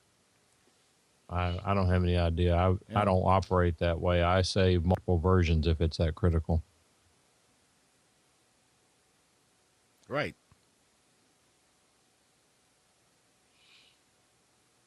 It's if it's really important, then like one of the backups that I do 4 times a day, and into 4 different folders. One is called 6 a.m., one is called noon, one is 6 p.m., and one is called midnight. And I copy my email, my documents, everything into these folders as it goes, so I can always go 6 hours back, like 24 hours altogether to get a document. I mean, there's a limit of how much you can do, but you're right. If it's important, then you find ways to do it. I was just wondering if that will keep something every time you save. I don't, having said this now, we've been messing with this all show. Yeah, well, To me, I don't see any reason why anyone who's listening to the sounds of our voices who has a Gmail account should not go in and set up a Google Drive account to back up your pictures where do I hear that before talk the in day ends background? today.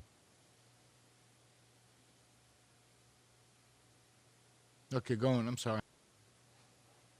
Go on what? I'm done. I was hearing a female voice as you were talking. As was I. Yeah.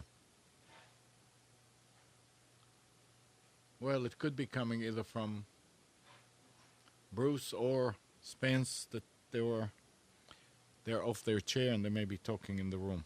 That's all right. Okay.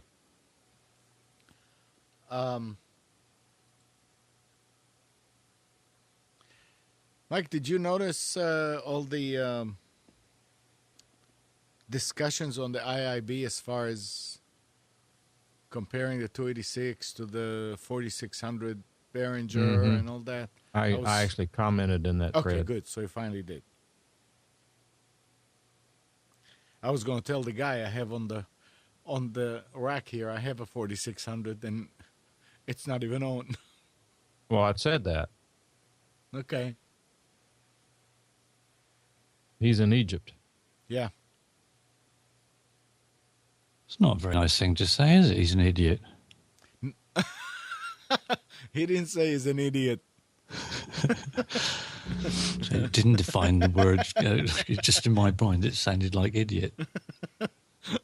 Egypt, isn't it? That's what you said. You don't speak Southern, Steve? No, I don't speak Southern. Yee-haw. Spence, let go of that little guy out there on the beach. What I are you was doing in my to him? chair. I had to move him. Oh. Oh, no, that's not the little guy I'm talking about. I'm talking about the little guy on the beach Oh, Not this little guy? that you're now leaning on. It looks like you were trying to push him aside. oh no. Oh yeah, where is he there? It's right behind you. There There he he is. Yeah. Yeah. Do you have specials for today? I do. Okay. Can we wait till 11? Yeah. Sure. Okay. Yep, he's going to wait. I can Man, contain Doug my was mentioning excitement till then. Doug was mentioning in chat as well that Picasa is still available for uploading pictures and sharing with. I'm not talking about sharing pictures. I'm talking about storing them in case you have a hard drive crash. Pictures are one thing that you cannot recreate. I mean, if you lose your accounting, you can go back through your checks and your registers and all that. You can recreate that. You cannot recreate your digital pictures. Tim, are you getting knocked off of the site of the internet, or are you reloading or doing something that requires you to log in again? Okay.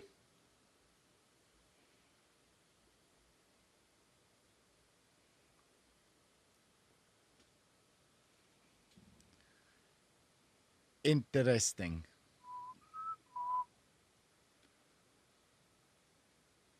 I had a question here. So I posted an item for sale on Craigslist. As I was playing with Google Drive today and checking my Gmail account, for some reason I clicked on my spam folder. Mm-hmm. When I clicked on my spam folder, there was an email there that says, in response to my Craigslist posting, it said, please call Alan at 919-363-number. Thanks. I replied to that email and I said, what would you like to know? He replies, please call. Thanks. Would you call him? No. You don't have to all answer at once. Absolutely not. What's the scam? It's probably a premium rate number. Or it directs you through to a premium rate number. Steve, is that you on TalkShoe telling people what to do? I never tell anyone what to do. I'm far too pleasant. No, it isn't me. Okay.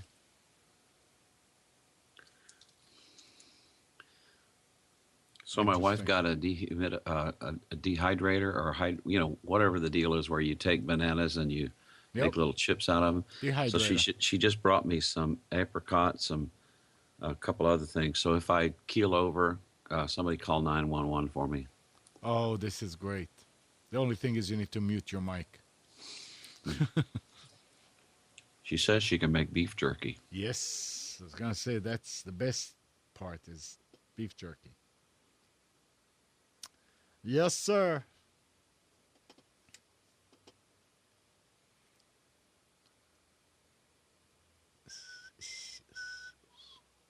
Do you know, Mike? I don't remember signing. Go ahead. Sorry. No, go ahead. I don't remember signing up for it, but I realize I have SkyDrive. It must just be part of my Microsoft login that it was there. I don't know when I agreed to it, but they do have. What is it called now? It's 7 gig for free. What is it called now? What is it called now? It's called something else now. No, it's labeled as SkyDrive. No. That's what I searched for. Well, OneDrive now. Yeah, OneDrive. Yeah, they got sued. But on my machine, the folder is called SkyDrive. But I can log into that account with my Chromebook, and I can do Word docs, PowerPoint, Excel spreadsheets. And it's free. Yeah, guys, this take advantage of it here. This Craigslist number is legitimate, because I did a Google search on the phone number and it brings up bunches of posts by this guy at this phone number. And he's in the music business.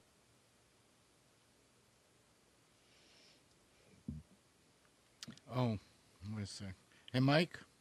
Yes. Since you're logged in as administrator in the chat, can you see if you can drop Tim S and Tim SS? I can get back to it. I can.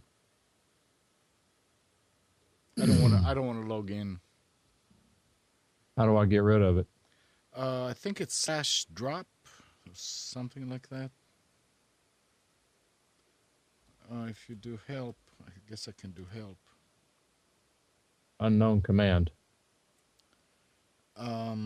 Kick.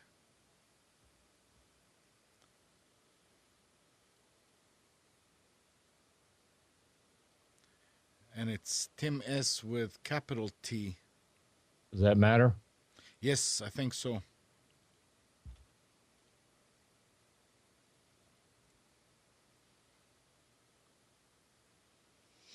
All right, I've kicked Tim SSS and Ken. Oh, Ken no, SS. you didn't do SSS.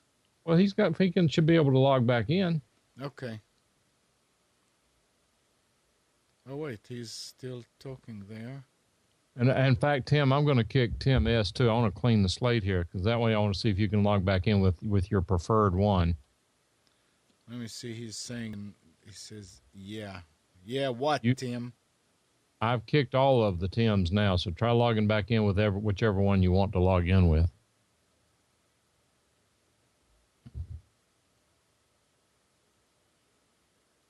Come on, Tim. Does that mean he logged in? Yeah, well, there's Tim. Tim S now. Okay, it works. Oh, I see. I also see Tim SSS. You may have to refresh.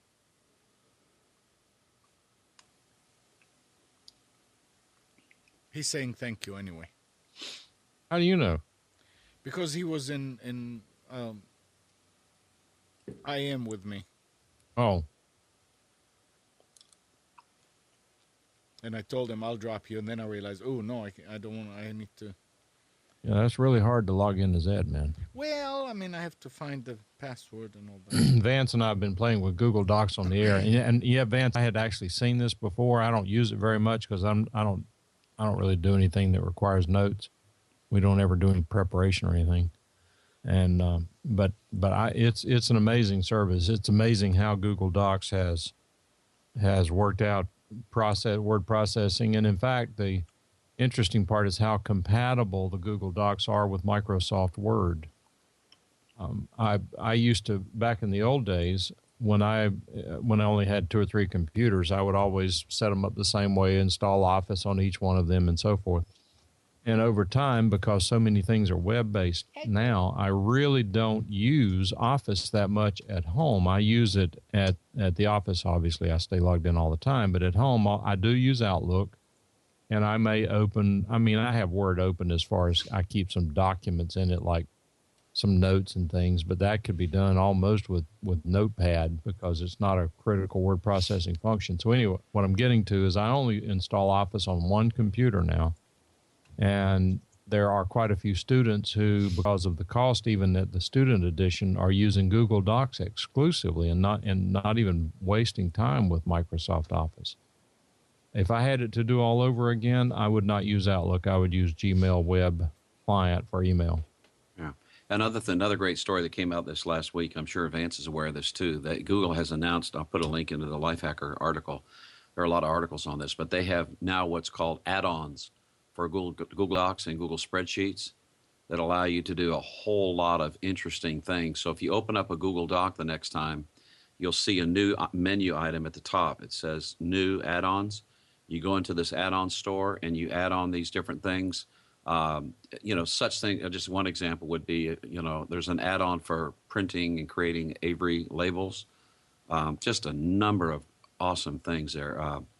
Footnoting, annotations for if you're doing school papers, just all kinds of stuff. Just check out that link to that article I put there because Lifehacker's got a story on what they think are the best of these new add-ons. Google's really I'm confused. Stepping up their game. I'm confused. The little grid, the 3x3 apps grid that you see when you log into Gmail, I click on that. That's how I go between Google Plus and certain things and sometimes even YouTube. Right. I don't see Google Docs on there. No, you go to Google Drive, and then from Google Drive, you click Create. Okay. And then you'll see all the different things that you can create. Documents. Create a folder, presentation, document, spreadsheet. presentation, spreadsheet, form, or Right. drawing. Yeah. So like click on documents, for example. Okay. And then when you do, you'll see a new menu item at the New top. that says add-ons. Add-ons. Mm-hmm. And I have added on so far EasyBib, Bibliography Creator, HelloFax, HelloSign, Maps for Docs, a Thesaurus, and Uber Conference. Track changes. There you go, Amnon. Meaning, Did you upload Hello Kitty? No. No. Oh. Yeah, this track changes, Amnon. It keeps track of what you have changed in the document. It allows you to, once you're done making the changes, you can accept them or you can undo them. Yep. even though you keep on saving locally, automatically it saves anyway. It's got nothing to do with it. It's going to save the document with the track changes in it.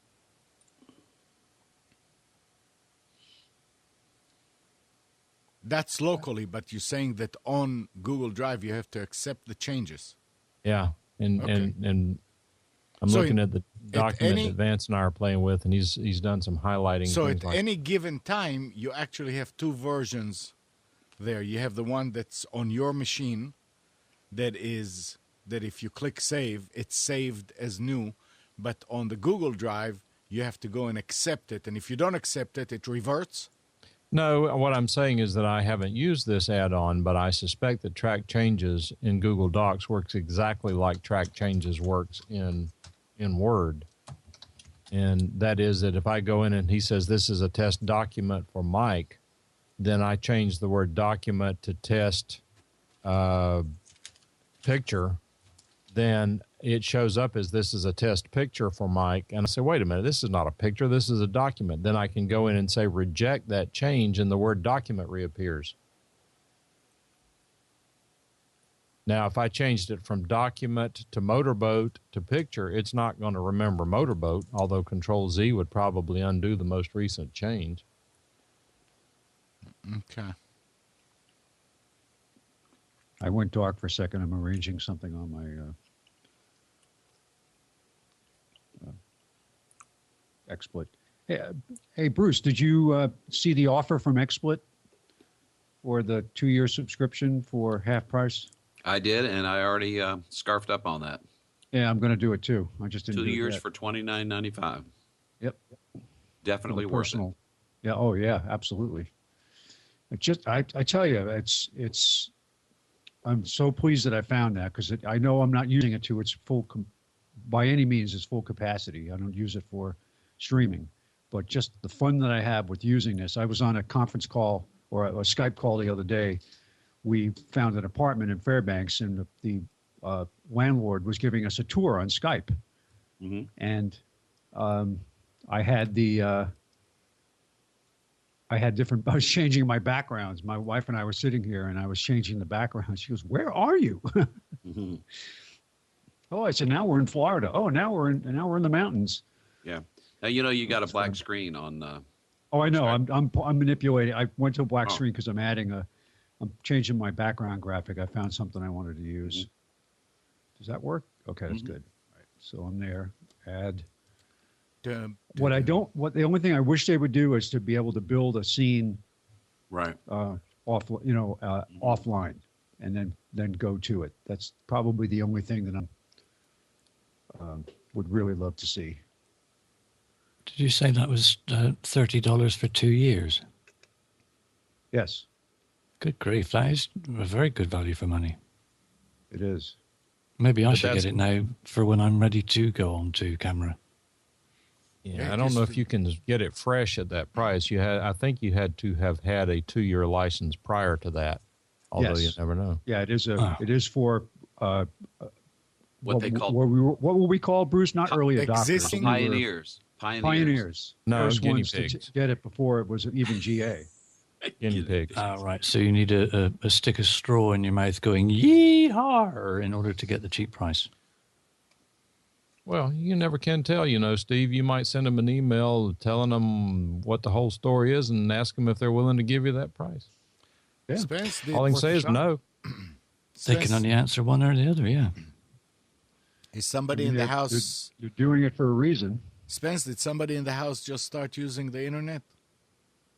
Yeah, that's to see the little opening there. That's where the internet comes in through that hole. Your video is deteriorating big time. Oh, you know why? I put stuff up in the SkyDrive, so now it's uploading. Oh, okay. Well, that's why. Yeah. I'll just know. I want it deteriorated today. I'm not really presentable. So. I actually is what I need. was playing with Mixlr during the show and have uploaded the first hour and a half of what I hear coming back to me, because the audio that's coming back to me is terrible. And from here? From the show? Really? Yeah. It's mainly yours. But that's interesting that you're... When you talk, I mean, it's like your gate is on. I can't hear some of the things you say. I miss certain words. Do any of you watch Tom Merritt's new Daily Tech News show? Is Google Hangout? He does a Google Hangout, but it's primarily an audio podcast.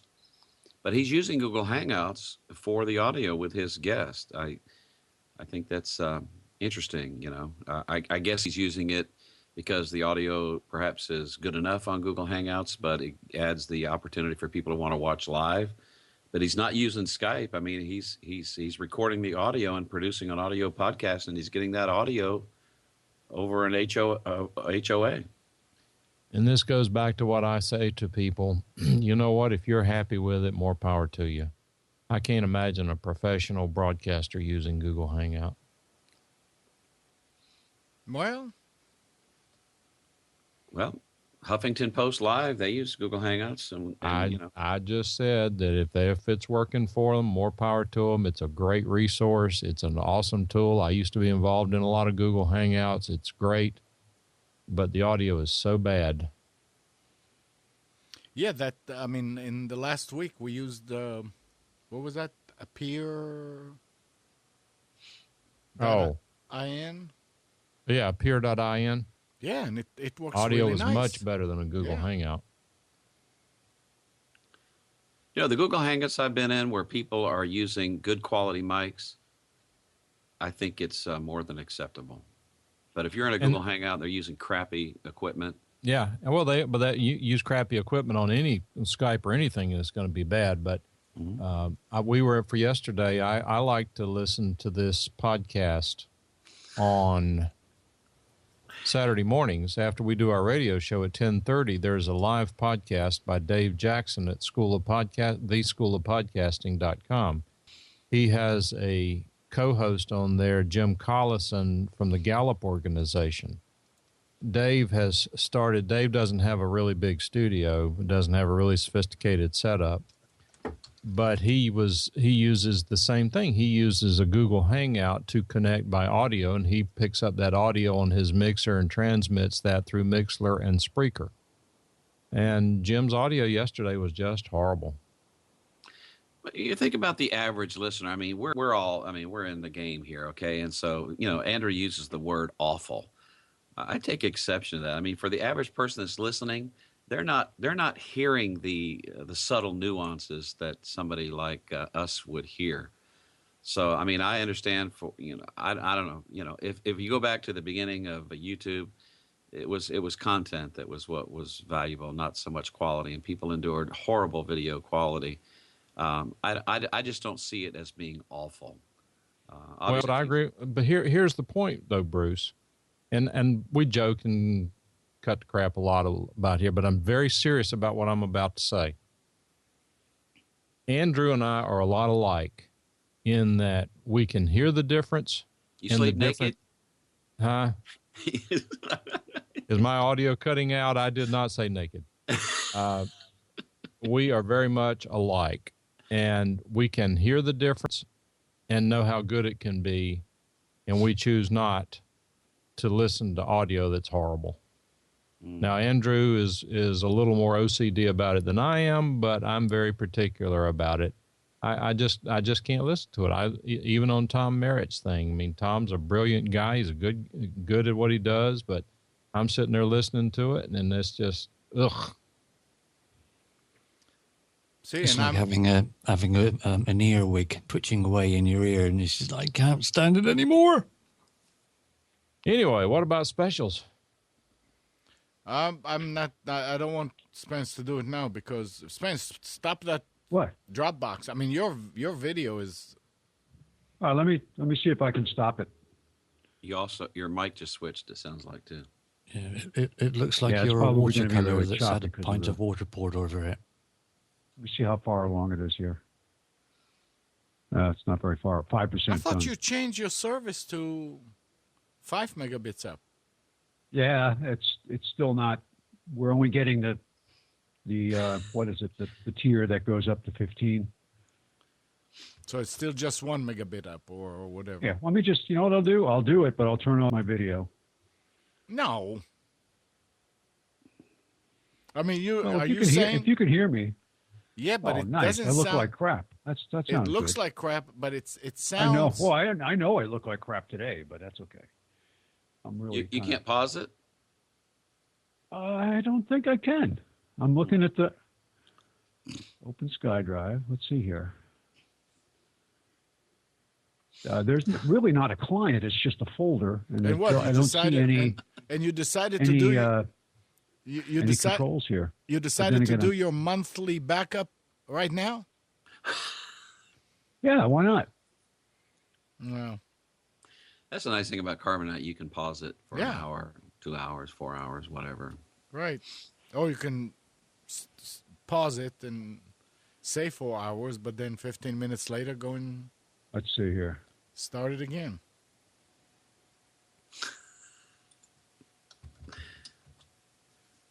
Let me just do a search on it, and I'll pause it in a second, and we'll.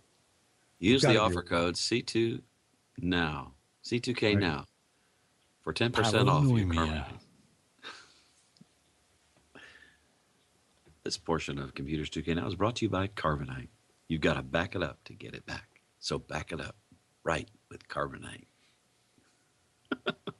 I like what That's Eric. right. I like what Eric said. He said you got to back it up to get it back. Yeah, that's there. Yeah. That's true.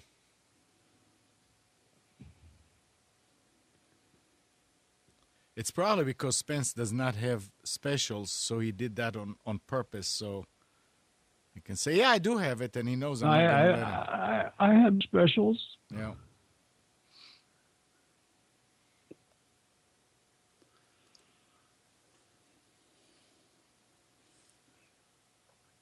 Apparently, there, from what I'm seeing, as comments even from this year, that there is no pause in SkyDrive. Is there a stop and then it will resume? Let's see. Nobody knows on the chat either, huh? Probably nobody uses it.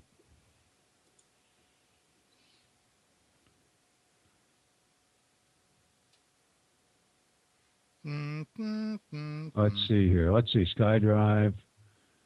Tim is saying, "Kill the task." Nope, not in Windows 8. No pause. Huh. Well, I can go in and look and see what's been uploaded already, and I'll just Whoa, what just drag the happened rest of here? that. That was That's just weird. it's global warming. Definitely. Spence was talking about Windows 8. Looks like Mozilla today announced it is abandoning the Metro version of its Firefox browser. Before the first release for Windows 8 even sees the light of day, Firefox Vice President Jonathan Nightingale ordered the company's engineering leads and release managers to halt development earlier this week, saying that shipping a 1.0 version would be a mistake. Mozilla says it simply does not have the resources nor the scale of its competitors, and it has to pick its battles. The Metro platform, which has since been named to Modern UI, but many prefer the older name, simply doesn't help the organization achieve its mission as well as other platforms. Firefox is available for Windows, Mac, Linux, and Android. So they're not going to keep on with. And another article was saying that they're doing it because of poor numbers of Windows 8 in the market. So they're not updating it with the Metro for the Metro interface. Is that like the Facebook or the email? The Metro? The Metro what? I'll put it up on the Facebook. You know, they make fun of people who aren't that familiar with it. It's like, I'll put it up on the email.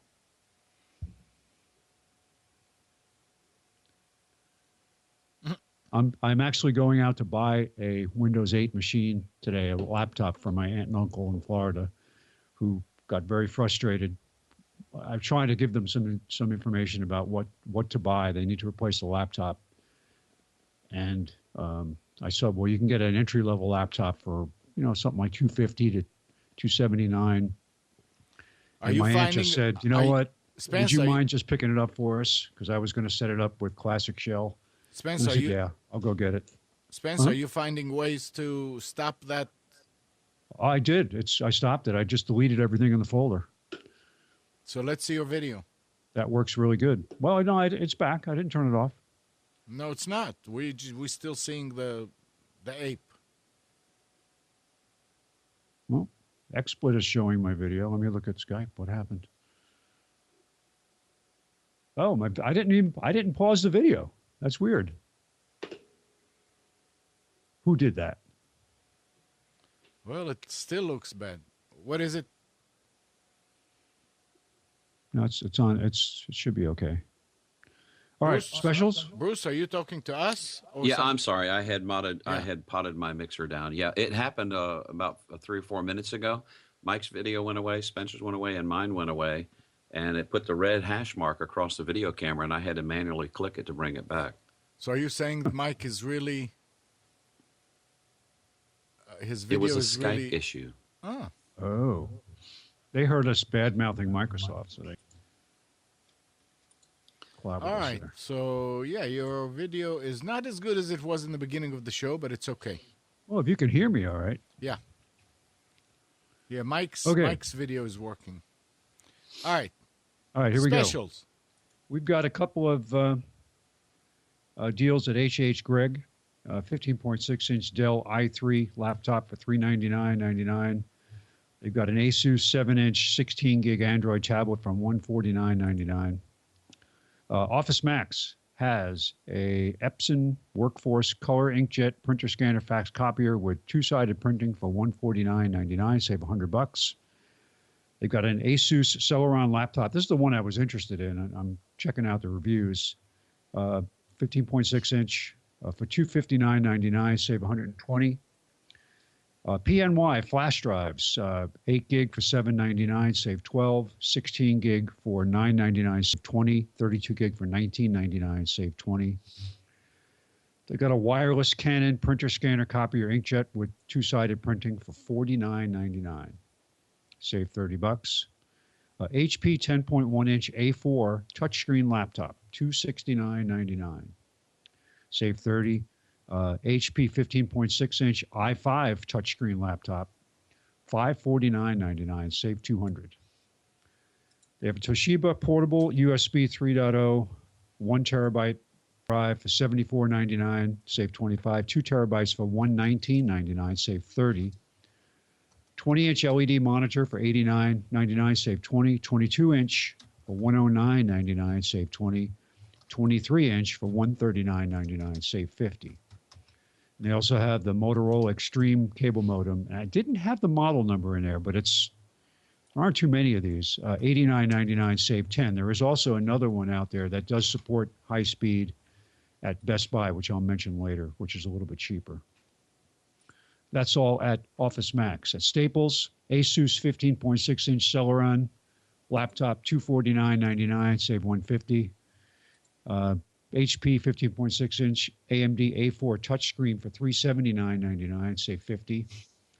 1 terabyte Western Digital portable USB hard drive for $79, 2 terabyte for $129.99, save $50. HP wireless LaserJet Pro, $129.99, save $30. That's at Staples. At Walmart, they got a couple of things. Samsung Galaxy Tab 3 Lite, 7-inch Android tablet for $159.99. Microsoft Surface with 64 gig of memory, $379.99.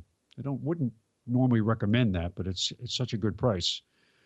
They also have the Roku One for $48. And I will be taking my Roku with me to Alaska. And my daughter bought for us to set up here something I'll talk about when we're done with the list called Simple TV. And I'll talk about that in the setup of it and how it's working rather well. And what it does. That was at Walmart. Best Buy, Seagate 4 terabyte network attached storage for $199.99, save $20. Brother wireless laser with duplex for $109.99, save $40. Logitech M3000 mouse for $14.99, save $15, half price. Dell 23-inch IPS LED monitor for $189.99, save $40.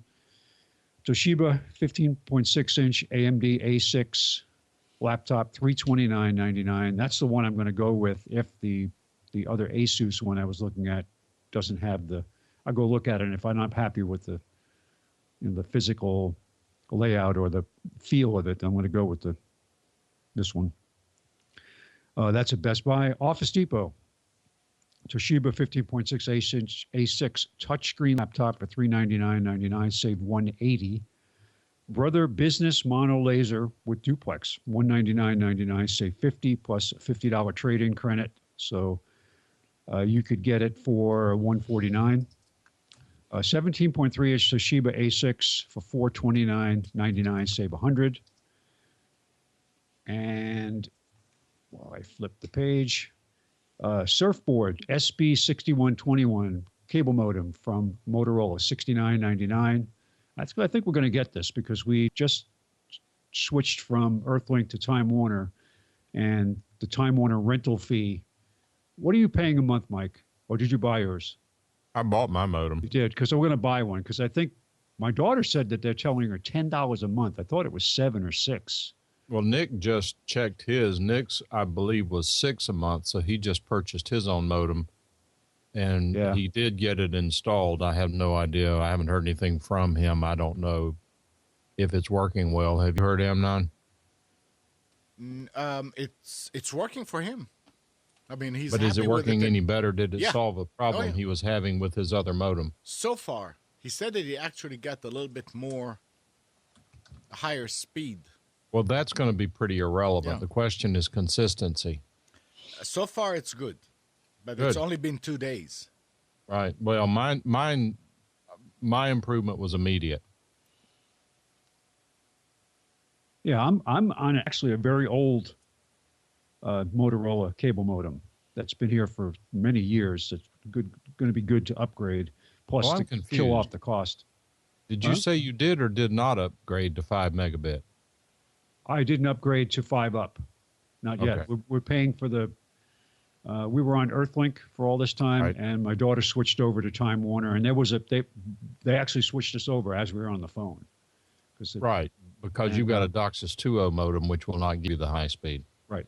So we need to move to I'm going to buy the new one just to save money on the plan, because the idea is she's going to drop cable after Game of Thrones is over and just go internet only.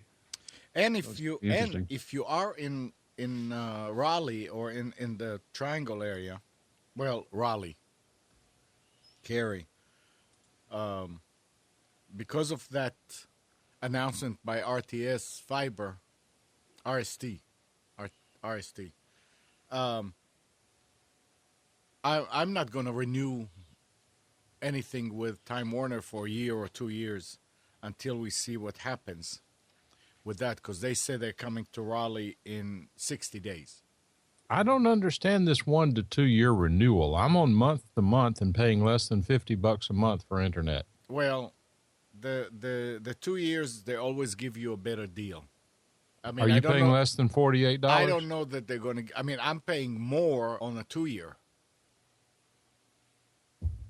Okay. So it's it just I don't want to be locked because I'm not locked. I understand, but I am. I mean, April is when it comes up, and I know that they are going to offer something. Oh, I see. My wife just said the reason we got a better deal is they don't want me calling them anymore. That's exactly right. All right, Spence, go on. Oh, okay. Western Digital, 3 terabyte USB, hard drive, desktop drive for $119.99, save 10. And finally, Western Digital MyCloud personal storage, they call it, 2 terabytes for $149.99, 3 terabytes for $179.99. This, of course, is an online, like a network attached storage drive. I see a question from Doug about the laptop at Best Buy. It was the Toshiba AMD quad-core A6 for $329.99.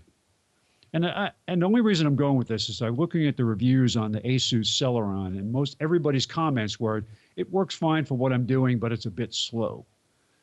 And the A6 is a very good processor, and I actually sent an email to my aunt to say, would you mind going up a little bit in what I told you would spend?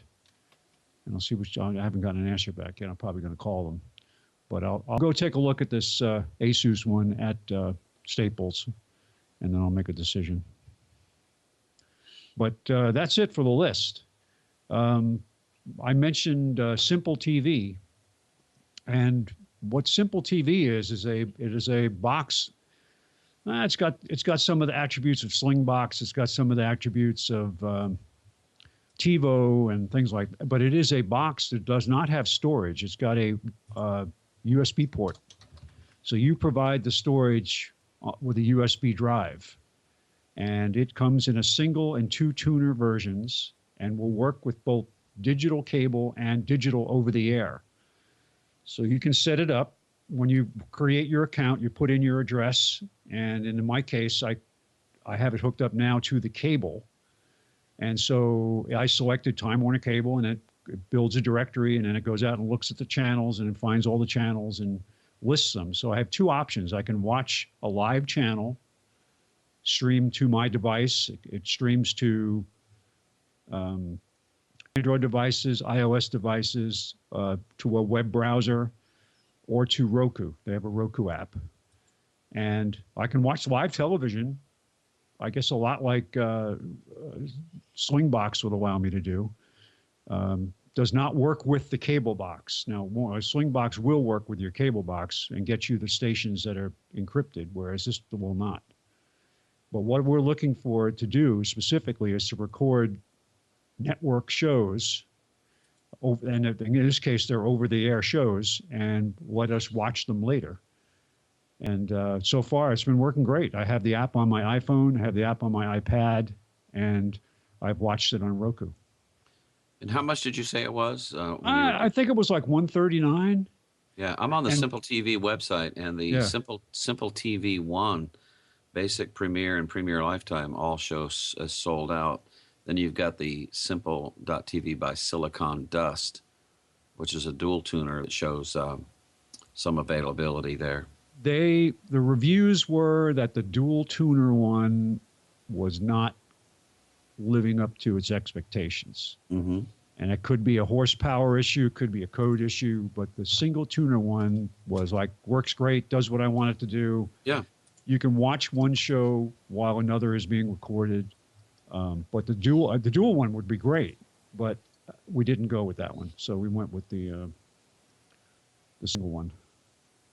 But so far, I was in yesterday I had lunch with my son, and we were in downtown Raleigh, and I was in a restaurant, and I'm sitting there and I was talking about it. I said, let me show you the app. So I logged in over I have 4G turned off on my phone. I just use 3G, and I logged in with that, and I'm watching. The basketball game is up on the screen in the restaurant, and I pulled up the same channel over my phone by tuning through the local box in the house, and I'm watching the same game. Yeah, it was delayed, but I'm watching it on my phone. So, Yeah, there's on Amazon. There's a Simple.TV network, a tuner DVR with a lifetime premier subscription for $124.99. that's what we bought Yeah. because we got then the lifetime subscription is a great thing. It comes. Oh, yeah. Link that up. Link that up, Bruce. Yeah, and it's available on Prime as well. So I spent all week watching, what is that show? House of Cards. I watched the whole 26 episodes in the last week on my Roku. What, Mike? Let me tell you. I want to ask you, what was your reaction? Number one, to the final episode from last year, and then the first episode from the new season. I mean, it was like one of those things where you go, almost Be like careful, Game of Thrones. guys. The way Be Game of careful. Thrones just. Guys, No, there won't be any spoilers here Okay. because No, I'm this, not going to. I'm not going to say what happened. I'm just going to no, say. not at all. And I don't think anyone would guess it, even with what we're going to say. All I would say is that, generically speaking, I think that the producers were very smart to break a mold and to do something different. Because what happens, no one will guess what happens. Nope. And that, I think, adds to the intrigue of the show. I think it was very smart. I mean, once you know what it is, then you would look back and say, yeah, that was pretty smart. No one would have thought that was going to happen. So they just did some different things is all. That was my opinion. Is that your opinion? Yes. And so be it. It's interesting, though, that this is actually based on a British series from back in the 90s. I hate to tell you this. It's actually based on what's going on in Congress right now. Oh, I know. But I mean, the original name, House of Cards, Right. comes from a British. It's available on Netflix. You can watch the British version. And for anyone who has seen the British version and not the American version, they do not follow the plot to the letter. So don't think you already know what's going to happen. No, it's just the concept.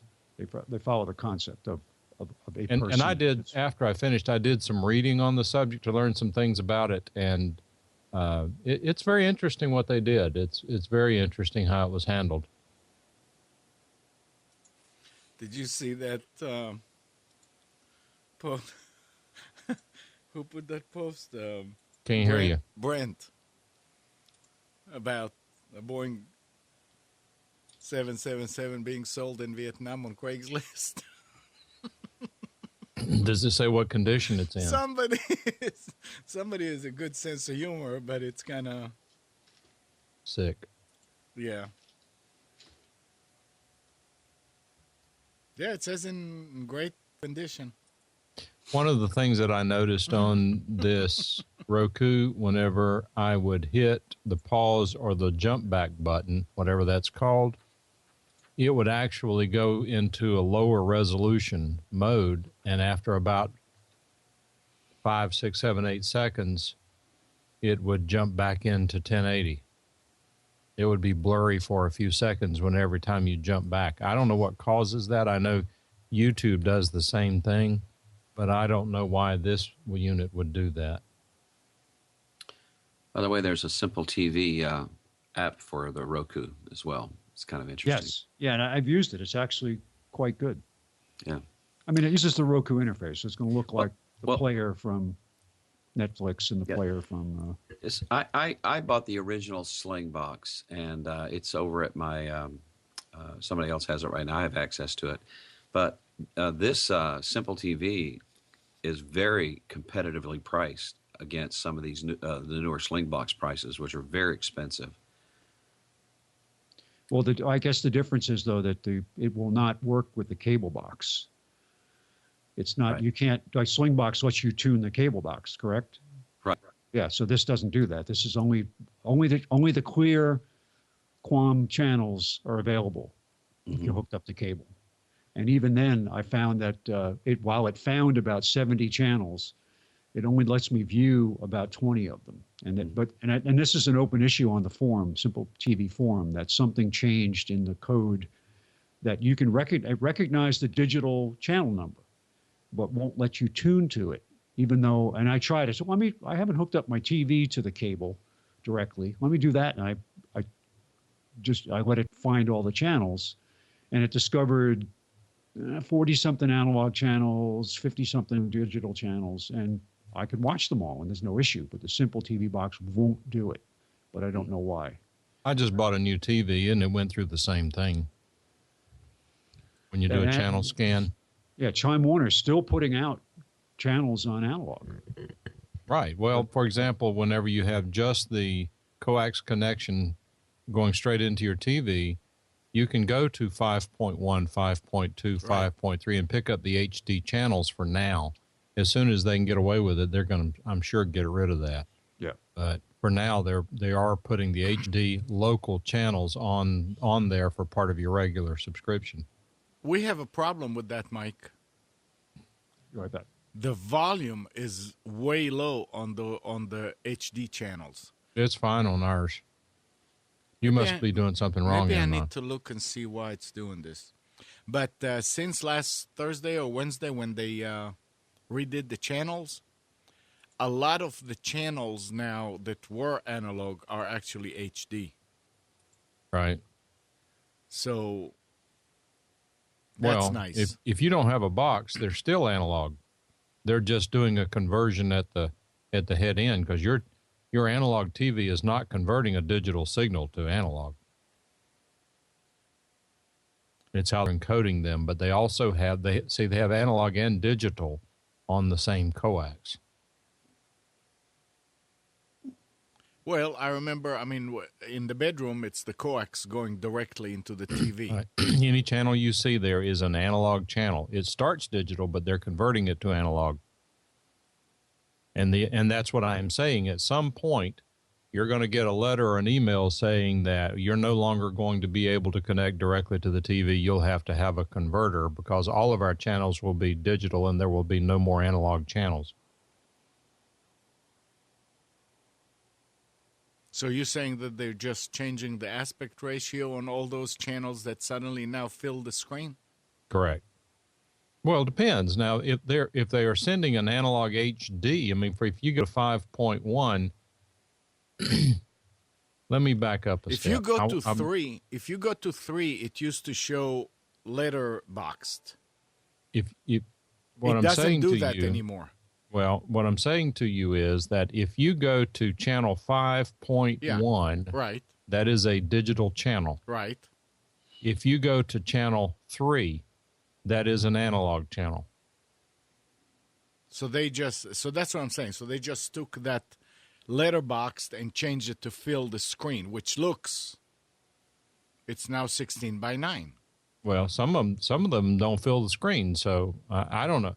I don't know what they changed when they did that, but here's the point. Here's all I'm getting to, and I do not claim to be that up on it. There's actually a website that goes very much in depth into what's going on in digital TV in the Triangle area.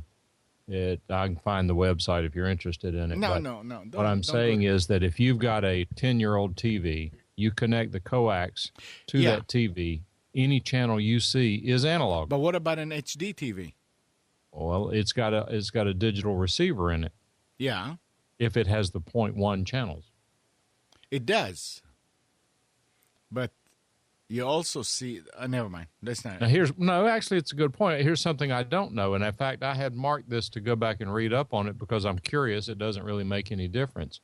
But now I'm wondering is if you have a digital TV and you tune to channel 3 and get HD, is the TV somehow able to detect a digital signal on channel 3 as opposed to an analog signal on channel 3?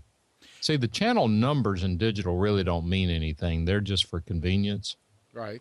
In the analog space, the channel number determined a very specific frequency range that was dedicated to that channel.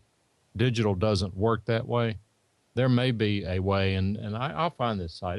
I'm going to read it when I get some time. I have to figure out what it was, but I actually clicked on it. Well, when you go to channel 3, it now says WRL HD.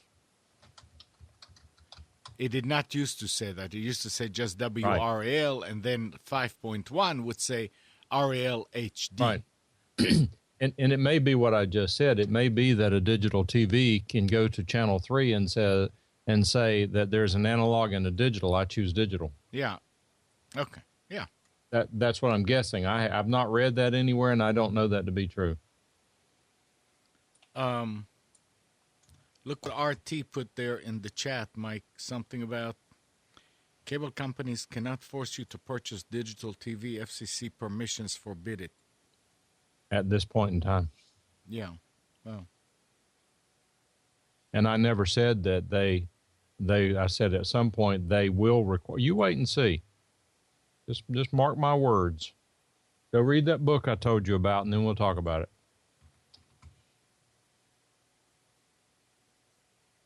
Interesting.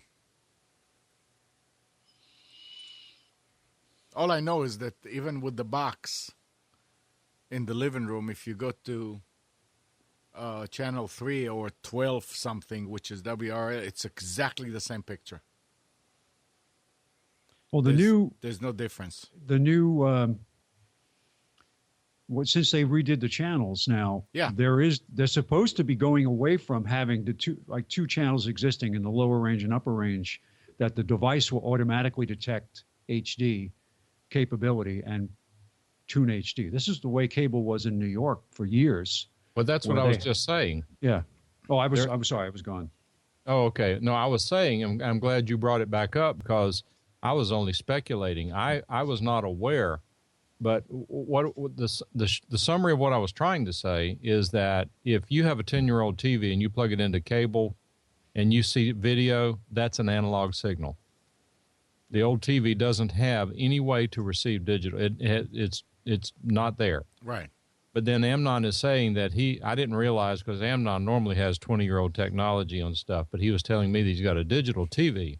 So then my theory was that, particularly with these changes, that when he goes into his TV in the bedroom, which is a digital TV, he tunes to channel 3 and gets an HD signal. Right. How is it that he's getting an HD signal on channel 3? And my theory was that the TV is smart enough to say, channel 3, there's an analog, there's a digital. I choose digital. Yeah, it's possible that that's what it does. I just know that it does. A setting. Why it does, how it does, do you think I care? It shows the HD. Good. Steve, did you drop and come back? Not to my knowledge, no. Okay, so it's Skype scoring up. Never mind. It's funny, I'm reading through the reviews of the Simple TV box on Amazon, and some of these reviews are incredible. Some of these people really go to a lot of trouble to put really good information out there about, here's what I went through, here's an update. And the people who are having a bad experience, it just doesn't jive that there are people that love it so much and have a great experience, and people who hate it or say that the quality is terrible. I got to believe that there are other factors, not just the device. You know, are they taking into account their internet speed? Are they taking into account? No, people are morons. The reviews are, it works sort of. One says piece of junk.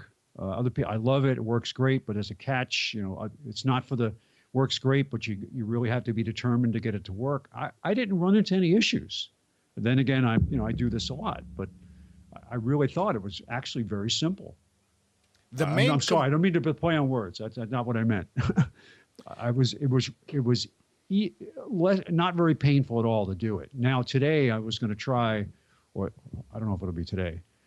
The point of getting the tuner version of it, and the point of this box is that I want to put it on over the air, because my daughter's going to get rid of cable. So while we're away, I'm going to rely on this to work on over the air. So, and there's only 3 or 4 channels that we really care about. So that will be the key to see how well it works over the air. The main complaint that I heard from people over the years about DVR, and we never had a DVR, is that you can't copy those movies or whatever you were recording, the videos. That it's they're not licensed to do that. Well, but with this machine now, this box with an Well, yeah, external that's hard true. drive, I need to go and take the hard drive out and plug it into my computer and see what the file format is. that will be That would be, interesting. I'm kind of doubting that it's open, to be honest. But Well, once you can have a VCR and have a tape, it's the same thing. I would imagine that sooner or later somebody is going to come up with a utility that will allow you to play it, even if it's not a standard format on that drive. I mean, Spence was telling me about this Friday, and I was surprised to hear that the box is not offering you a way to play any of these through it. You have to have like a Roku or like a Google TV or Apple TV, whatever another box in order to play it with. Yes, because that's what made it cheap. There is a pass through on the coax where if you want to have it in line with another device that gets cable, you can do that, and I think that's just for ease of installation. But it does not provide playback like a VCR would do. So And that's again makes it simple. That's what I'm saying. Somebody will come up with a way to do it, and Yeah. at that point, you'll be. It's fine. You know, you can. You can. Do I suspect that the file system when I plugged in the drive, it said drive detected. Click here to format. So it does format the drive, and I don't know how it does it. So Well, if it's like when I plugged in the eSATA drive to the cable box, it definitely formats it in an encrypted form. And you cannot access the files. I'm sorry that never really worked that well. But the fact that they're putting bigger drives now in the DVRs fixes the problem. When we first got the DVR, I think it had like a 160 gig drive in it. And recording shows, it would run out of space really quick. And now I think it's up to 500 or more. So even with HD, you get lots and lots of time. This told me I put a 250 gig drive on an older drive, and it said that with that I'd be able to record over 250 shows.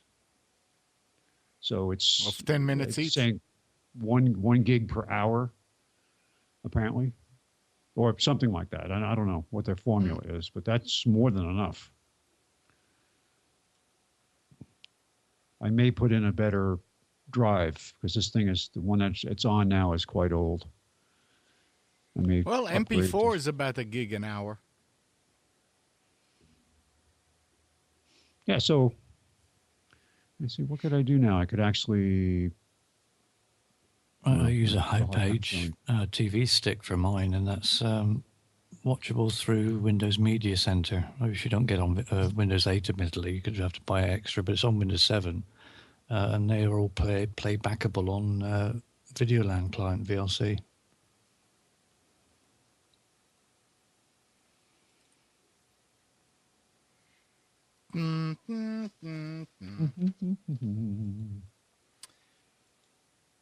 Well, the another story I have here about Google.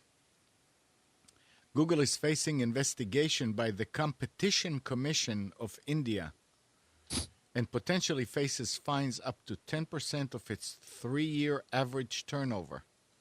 While Google has settled antitrust cases in the US and the European Union, India's competition regime does not have provisions for settlement process.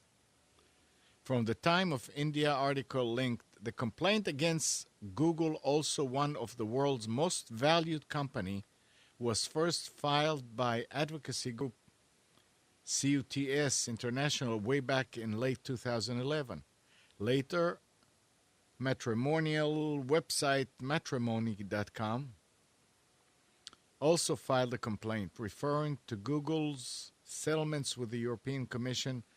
Matrimony.com counsel Frida Satawala said Google's unfair use of trademarks as well as retaliatory conduct are not specifically addressed in the European settlement and are distinct theories of harm being pursued by the CCI. I hope Mike understand that. Therefore, this settlement is unlikely to address CCI's concern in this case. But it's amazing that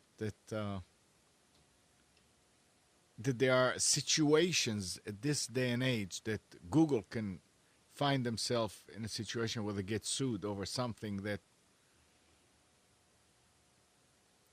to me, sounds like it's, oh, they should have known about that.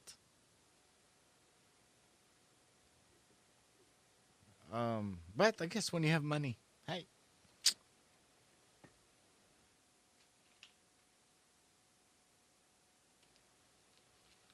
Shh. Nobody say anything. Nothing. I have nothing to say. Shh. Shh.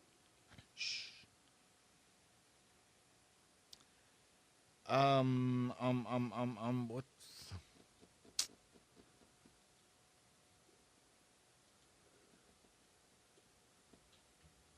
Sorry, I'm doing research here on something. Yeah, it's fine. I'm trying to think about the other thing that I wanted to bring up. And I am too. You're listening to Computers 2K Now, 90.3 FM, Raleigh, North Carolina. And we'll be right back after a message from our sponsor. Ooh, I just wondered. You got to back it up to get it back. So back it up right with Carbonite. Yes, I'm interesting about this MCE Buddy add-on program that RT mentions, because he makes a good point about the file sizes being huge with Windows Media Center. I'll have to see if I can find that.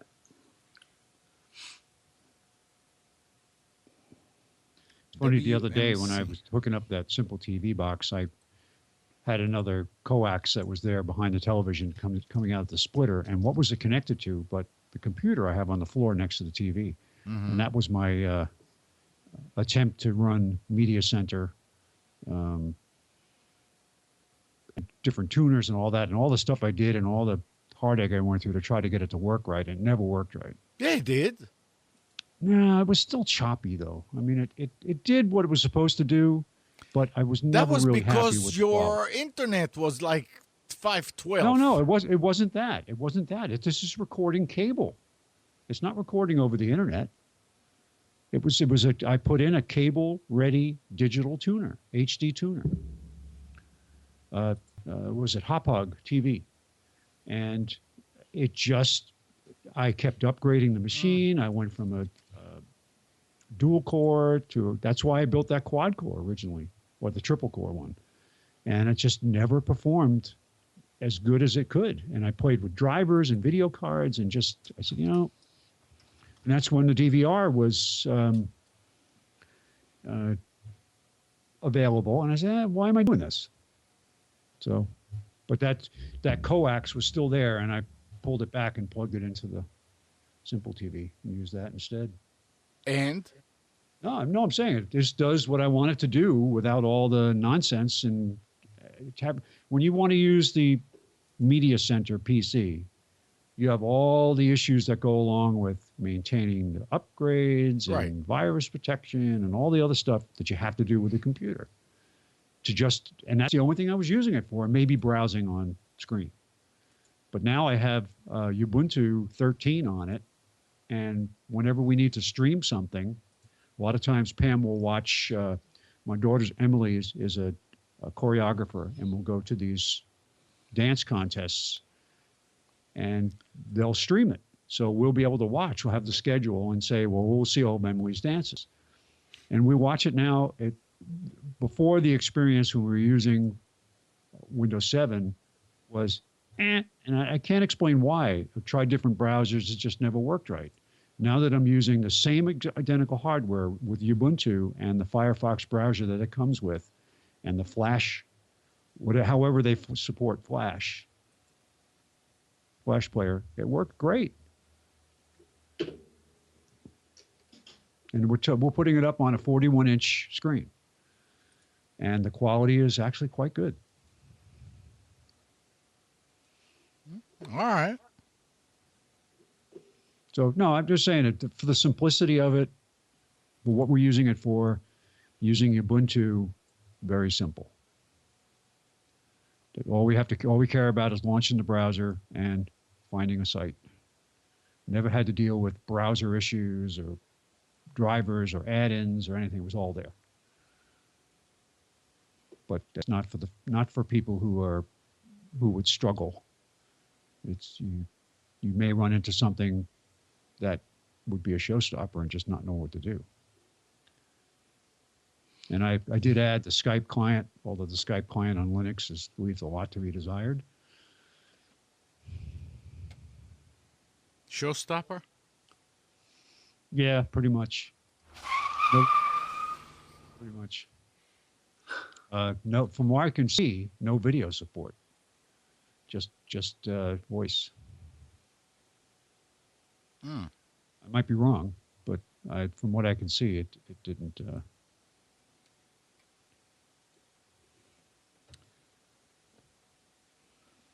I ran out of things to talk about. Then wind it up. Yeah, I got things to do here. Okay. Actually, I do. I do need to go run a bunch of errands today. I'm down to my last full week at home here before I set off on the great northern adventure. Oh yeah, if there's anybody else out there that wants to do specials. Yeah, I got a really important. Yeah, I got a really important thing to do this afternoon. I was in Melbourne, Florida last week on business, and the motel didn't have the AMC channel on their cable offering.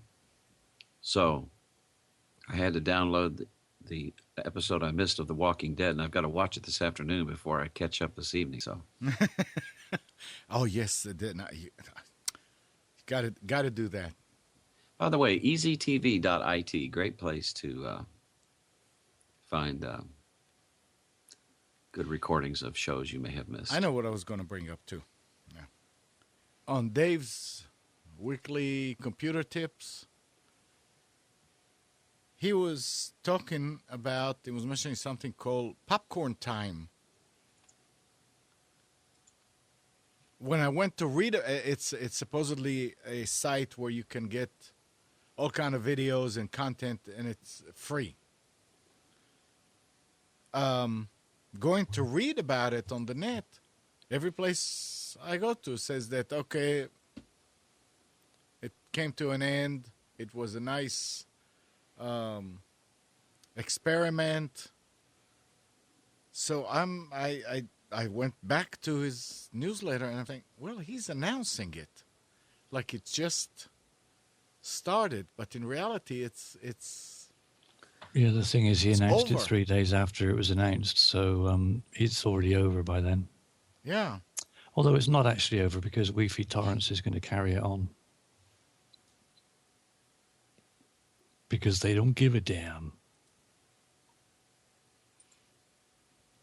If you have a look at Torrent Freak and look for Popcorn Time. Yeah, the And Popcorn Time was supposed to be, the way that it worked is you were getting torrents. Yeah, you download the torrent Yeah. and then you just click the play button, and while you're playing and watching it, it would be uploading to sharing it to other people. Yep. A brilliant concept, and I didn't actually get a chance to try it, although I did manage to download a copy. If you'd like to give it a try, let me know and I'll email you it. People that were discussing it and talking about it, everybody was saying that it was perfectly legal. I don't understand, but It's facilitating, isn't it? I don't know. Yeah, it would be deemed as facilitating, even plus the fact you'd have a pretty poor chance of any kind of defense to say, oh, I didn't know I was sharing. Because when you're actually watching it, it's also uploading to others as well. So in theory, as far as the law is concerned, you're then broadcasting it. But the concept of it and the look of it and the way that they'd actually laid it all out, if we didn't have such draconian measures as the entertainment industry likes to insist we have, it would have been a phenomenal breakthrough for mankind. And it lasted not even 3 days. But it will carry on in Wi-Fi torrents. If you have a look around the net, look at Torrent Freak, look at TechDirt, and I believe Ars Technica. There's some articles there regarding the introduction of it, the next stage on, what looks like is going to happen, and how wonderful it is, and then, oh dear, look, it's gone. But have a look around the net, and you'll find some information out. But it's not dead yet. Hopefully not. No, I imagine Hollywood probably leaping up and down. Yes, never mind. All right. So is there anything else that anybody wants to bring up? Guess not. Just be nice to everybody. That's I did good have a one. question.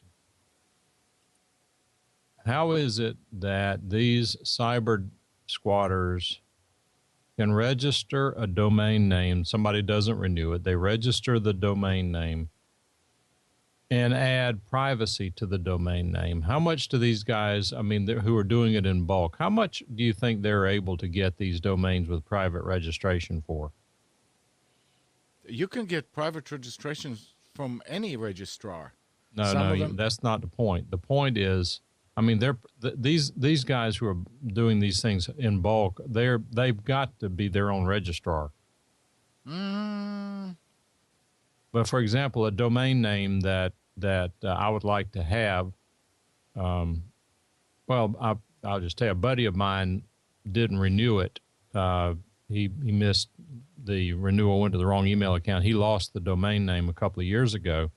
It was actually up for renewal end of February. And I just happened to click on, I just did a search on it, and then looking at it, I saw it was up, and as of like the 1st of March, it had not been renewed. I clicked on it yesterday, a day before, whatever it was. Turns out it's been renewed for another year. Now, this particular domain name, in my opinion, there is not one other person in the world who's going to want this domain name. Mm-hmm. These people who are holding on to it are totally speculating that one person is going to come to them and want to pay them for that domain name. It is not going to happen. It's just not that important, even to the guy who lost it. It wasn't that big a deal. But my question is, how long are these guys going to be able to hold on? I realize it's if you sell one for 10,000, that's a whole lot of names you can speculate on. But at some point, there has to be a diminishing return on paying for a domain name just to cyber squat on it and hopes that somebody's going to come along and pay you $300 for it. Yeah, and Tim is talking, Eric, I'm sorry, is talking about it in the chat. Where was it registered? Do you know? I'm not sure where. I don't remember. Because I don't know, but when it comes to domains that people register through me, which goes through register.com, they're not available to the public until a few months after they expire, because there is what is called a redemption period, which so if it was February, that it was the end of February, it expired, there is 30 days that you can still renew it with the normal renewal fee, and then after that another few months that you can do what is called redemption. So he may be able to still renew it, and he doesn't know how to do it. Or all right, hang on a second. Or it may not mean anything to him, and he's not even trying. He's not going to try. He's not going to. Did he lose it, or he let it go because he doesn't want it? He lost it. Well, I see. I don't like these registrars that do this. And well, but here's my question. I just went to GoDaddy.com and did a search on it. Yeah. And it pops up and it says, good news, this domain is available. Yeah, but is it available from... At auction. Yeah, I see. But this is a GoDaddy auction. Well, GoDaddy is, like Eric is saying, is known to do that. But is GoDaddy auctioning it for themselves or for a third party? I would say they're auctioning it for themselves. If they do that, they ought to lose their ability to register domain names. No, I mean, I agree, but that's not the way it works. This is why we moved everybody away from GoDaddy to register.com. Because according to them, their terms and conditions, they own the domain name. You just renting it from them. Well, they'll just have to keep paying for it forever because this guy will never pay a premium for it. I'm sure they do, and it's probably costing him nothing. I mean, nothing. It's costing them something, but when they sell it for $1.99, how much do you think they pay for it? The thing is that you need, if you have a domain name that you care about, don't stay with GoDaddy. Take it somewhere. Do your research. And if you want to listen to me and go with register.com because I already did my research for my customers. This especially because we have one organization that we co-locate for. It's RTPNet, which is a non-profit that hosts sites for non-profits, and those guys keep on changing contacts all the time, and many times the email goes to somebody else that's registered there that is not in the organization anymore, and they don't care about it. The thing is, I get, as being the company that they went through, I also get notices along with them of when it's expired and whether it's already expiring, because they sent you a bunch of emails before that. Hey, it's going to expire. Hey, it's going to expire. And if I see that it's expired, I let it expire because I figured, okay, at this point, somebody's going to call and say, our website is down, our email is not working. And they normally would do it within days. And I can find out who is the contact now and put them in there and tell them to go ahead and just renew it. And it's just like if they were renewing it 2 weeks earlier. Of course, the date will not change. It's still from the time when it was expired. But nobody can take it away because there's too much going here during that period of time that nobody can take it. It's still, and when you say it looks like it was renewed for a year, the registrar will do it automatically. Register.com will put it so it looks like it's good for another year, but really it's not. I'm going to send you this one, Amnon, privately. You can't. Because this whole thing stinks. I mean, I'm looking at it now. I use a site called centralops.net. Yeah. To look at who this kind of who is. Yeah. And I pull it up, and it gives very limited information about the domain name. It says it is taken. Yeah. That it was, he lost it a year ago, by the way. Oh, okay. So it wasn't. Yeah, it's a year ago. It's not current. And he lost it. And as I say, it was not renewed as of a week ago. Then when I logged back in yesterday or day before, whenever it was, it says that the expiration date has now been added to another year. It's 2015. Yeah, they do that. Those people that squat on it, they do that. It looks like to me that GoDaddy's the squatter. Well, like I say, it's very, very, very possible. Because GoDaddy says, good news, this domain is available. Yeah. Yeah. And they it has an money auction from it. button. They make money out of it. Well, you know what? That's self-dealing. I agree. It's the same thing that I was explaining years ago when we were registering with, you know how I like to do business locally. And if it's not locally in our immediate area, at least in the state. And there isn't a registrar in the state called AIT. And I was going to move everybody to AIT. And the first question the person over there asked me is, how many of them are about to expire? And in talking with register.com after that, they say, yeah, that's how they make their money. They let it expire, and then they go for their redemption and they make a bunch of money. It's like $160. So, needless to say, This current bid is $299, they say. yeah, well, And it's a lie. They don't have a bid at $299. No one would want this domain. I wouldn't. I mean, if it's a year ago, then I wouldn't even bother.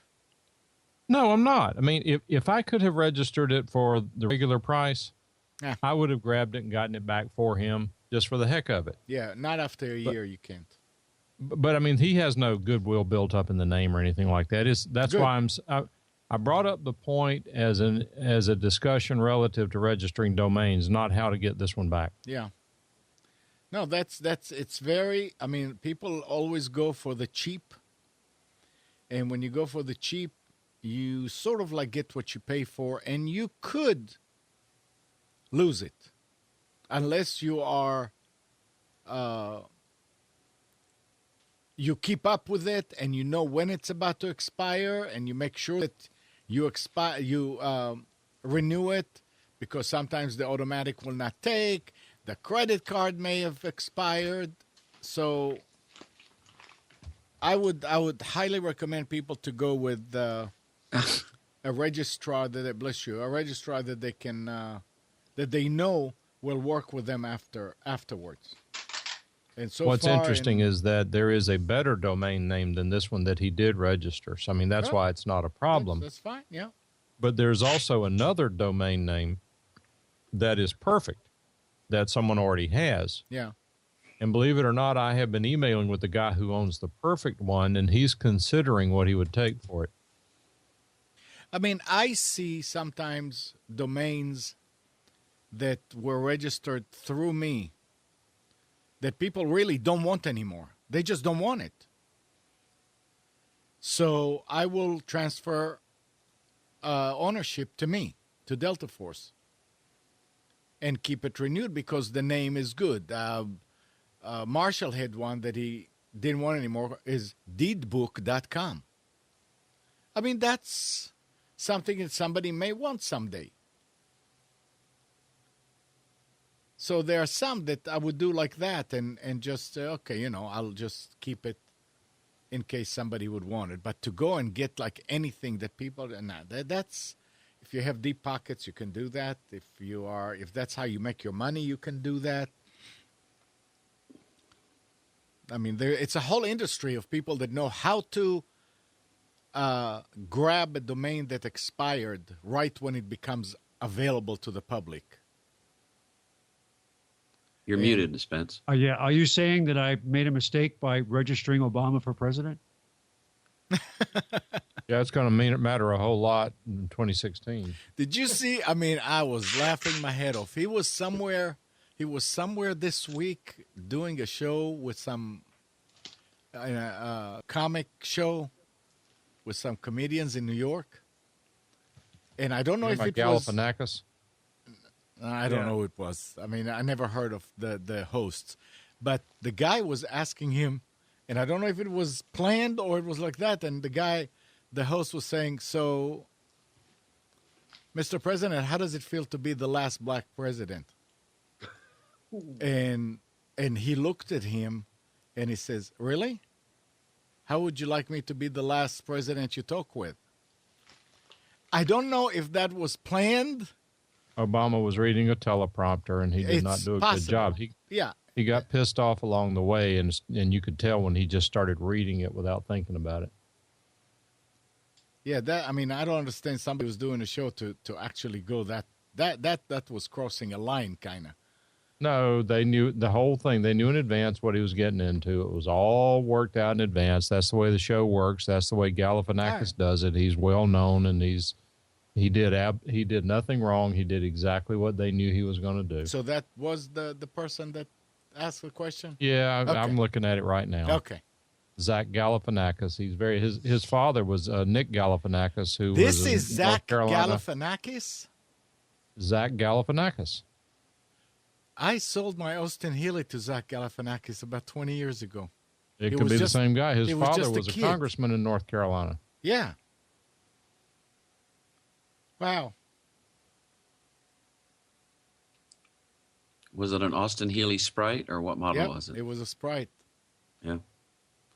So did anybody else notice? I mean, when Spencer stood up and walked, he's got some really crazy plaid shorts on. I almost thought he was wearing a kilt at first. I am. I'm wearing my kilt today. He's I didn't think you guys would. I didn't think you'd see that, but He's trying to be comfortable. I told you I was really casual today. Yeah. It looked Oh, like so a Florida Tony, tourist shorts or either that or PJs. All right, just bear with me. Tony is in the chat. Tony in the chat is saying Obama is not that quick with the comebacks. So He's not really smart. anyway, so anything else? Going once? Going twice? See ya. Plaid Good morning, guys. Thank you, Bruce. Thank you, Spence. Thank you, Mike. Thank you, Steve. Thank you, Everybody on the chat. Good morning, Kathy, Hannah, Nabil, Mac, Norm, Katie, and Donna. Thank you, everybody, for tuning to Computers 2K Now. We hope you enjoyed and maybe learned something from our time together. Remember to practice safe computing, back up your hard drive, update your virus scanner. We will be back here next Sunday at 9, but you can always reach us at computers2know.com. While you're at it, like us on Facebook. Subscribe to our YouTube channel. It's growing slowly, but it's growing. Tomorrow morning at 11 is the Health In Show. At 1 o'clock, it is Breaking Free. And at 7 in the evening, it's the Tanya Love Show, which now she's doing once a week. See you, everybody.